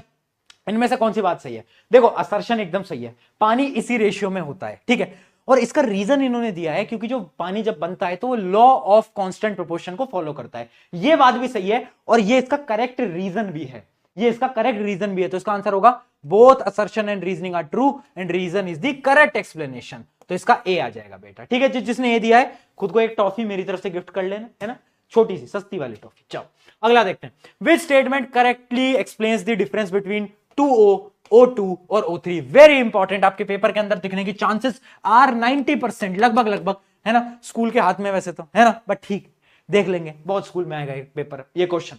अब देखो तीन चीजें हैं, एक है 2O, एक है O2 और O3। ये क्या है? देखो एक डिफरेंस समझ लो बेटा कि जब भी आपके ये 2O है ना, यानी दो एटम्स हैं, ये देखो दो एटम्स हैं, ये क्या है? दो एटम्स, और ये मॉलिक्यूल नहीं बने हैं। जब भी दो आगे की तरफ होता है ना, या फिर यहां पर कुछ भी होता है, यानी एटम्स अलग अलग हैं, इनके बीच में दोस्ती नहीं हुई है, अभी फोर्स ऑफ अट्रैक्शन नहीं आई है, ये दूर से है। मान लो तुम्हारी क्लास का स्टूडेंट और दूसरी क्लास का स्टूडेंट, तुम्हारे बीच में दोस्ती नहीं है, तुम कह रहे हो अच्छा ठीक है भाई होगा कोई, वो कह रहा है अच्छा होगा भाई कोई, है ना, तो तुम दूर दूर हो। यानी जब भी 2 आ जाए तो समझना है दो एटम्स हैं जो कि अभी कंबाइन नहीं हुए हैं। बट अगर O2 इस प्रकार से दिखे जहां पर आपका नीचे हो 2 या फिर नीचे O3, यानी ये मॉलिक्यूल बन चुका है। तो O2 होता है डाई एटॉमिक मॉलिक्यूल, O3 होता है ट्राई एटॉमिक मॉलिक्यूल। तो याद रखना इनमें वेरिएशन क्या है, ये है दो अलग अलग एटम्स जो कि दूर हैं, और ये है मॉलिक्यूल जो कि जुड़ चुके हैं, और ये भी मॉलिक्यूल है जो कि जुड़ चुके हैं। ठीक है बेटा, इनमें डिफरेंस क्या है पढ़ लेते हैं। कौन सा आपका जो ऑप्शन है मैच हो रहा है ये पढ़ते हैं। 2O is a single oxygen atom, ठीक है बेटा। O2 इज अ ओजोन, नहीं ये तो गलत ही हो गया, O2 ओजोन नहीं होता यार। देखो कौन सा ऑप्शन मैच कर रहा है एक बार बताओ, पहला वाला ही पढ़ लेते हैं। 2O रिप्रेजेंट 2 सेपरेट ऑक्सीजन, एकदम बात सही। O2 is a molecule of oxygen, एकदम बात सही। O3 is the molecule of ozone, एकदम बात सही, है ना, कि ये क्या है, ये आपका ओजोन बना के आपको दे रहा है। तो आपका ए ऑप्शन जो है वो एकदम सही हो जाएगा। जब भी 2 हो आपको 2 बाहर दिखे तो समझ लेना गड़बड़ है दया, कुछ तो गड़बड़ है दया, पता लगाओ क्या गड़बड़ है। ठीक है, चलिए तो इसी के साथ हमारा आखिरी सवाल आ चुका है, बहुत बढ़िया, देखते हैं इसका answer. Formula unit mass and molecular mass of a substance is defined as the sum of atomic masses of all atom present in a formula unit or molecular formula। यानी assertion ये बोल रहा है कि जो formula unit mass होता है ना, या फिर molecular mass जो होता है, वो दोनों ही क्या होते हैं कि हम जितने भी एटम्स हैं उन सबको जोड़ दें तो उनका मास निकल जाएगा। मैंने कहा बात एकदम सही है भैया, ट्रू है, ट्रू है भैया, ट्रू है। रीजन पढ़ते हैं। There is only one difference between molecular mass and formula unit mass, which molecular mass is used for molecular compound, बात सही है। और जो आपके फॉर्मूला यूनिट मास होता है वो किसके लिए यूज किया जाता है, आयोनिक कंपाउंड के लिए, जो कि चार्ज होते हैं जिनके पास, is use for ionic compound. ये भी ट्रू है, ये भी ट्रू है, पर याद रखना क्या ये इसका रीजन है, क्या इस स्टेटमेंट का रीजन ये है, नहीं, इसका रीजन नहीं है। ये एक दूसरी नई स्टेटमेंट लिख दी है जो कि सही है, ये भी सही है, यानी ये दोनों सही है बट ये इनके रीजन नहीं है। तो इसका आंसर आएगा both A and R are true but not the reason, तो बी इसका ऑप्शन आ जाएगा। और यहां पर आपका चैप्टर हो जाता है समाप्त, है ना। अभी जा कहां रहे हो, आज की प्यारी लाइन पढ़ के जाओ। Just like atoms combine in the fixed ratio, एक फिक्स्ड रेशियो में कंबाइन करना है, balance your study time perfectly. जिसके साथ भी आप कॉम्बिनेशन बनाने की सोच रहे हो बेटा, जीवन में हमेशा बराबरी पे चलना है ना, बराबरी में चलना है। दोस्ती भी बराबरी में करनी है कि यार दोस्त तुम्हारे साथ है, तुम भी तुम्हारे दोस्त के साथ हो, जब तुम्हें जरूरत पड़े तुम्हारा दोस्त तुम्हारे साथ खड़ा है, जब उसको दिक्कत हो तो तुम उसके साथ खड़े हो, ये होती है परफेक्ट दोस्ती। और दोस्ती में भी law of constant proportion follow होता है। तो अपने दोस्तों को बता देना कि भैया दोस्ती ये नहीं होती कि तुम उसकी मदद करे जा रहे हो, वो बिल्कुल ही नहीं कर रहा कुछ, उससे कोई फर्क ही नहीं पड़ता तुमसे, वो दोस्ती नहीं है बेटा, वो दोस्ती नहीं है। याद रखना, ये बहुत इंपॉर्टेंट लाइन है। और इसी मोटिवेशन के साथ जाओ, पढ़ाई करो, एग्जाम को फोड़ो, और जब एग्जाम हो जाए तो आना कमेंट सेक्शन के अंदर बताना क्या इस वीडियो से आपकी मदद हुई या नहीं हुई। उसके साथ साथ यार एक काम कर देना, इंस्टाग्राम आईडी दे रहा हूं, अगर ये लेक्चर अच्छा लगा है या फिर बुरा भी लगा है तो एक स्टोरी जरूर स्टोरी लगाना इंस्टाग्राम पे, ताकि मैं आपकी स्टोरी देख पाऊं। डीएम्स में आपके देख नहीं पाता, स्टोरी देखूंगा, उसमें बताना, अगर अच्छा लगा तो बताना, अगर कोई कमी आपको लगी वो भी बताना, ताकि मैं वो भी देखूं कि हाँ कि उसको हम इंप्रूव कर पाए। ठीक है, और अगला लेक्चर किस टॉपिक पे चाहिए वो भी जरूर बताना। ऑन दिस नोट, शुक्रिया एवरीवन, मैं हूं आपका प्रशांत भैया। याद रखेंगे, why to fear when your Prashant भैया इज हियर। Take care.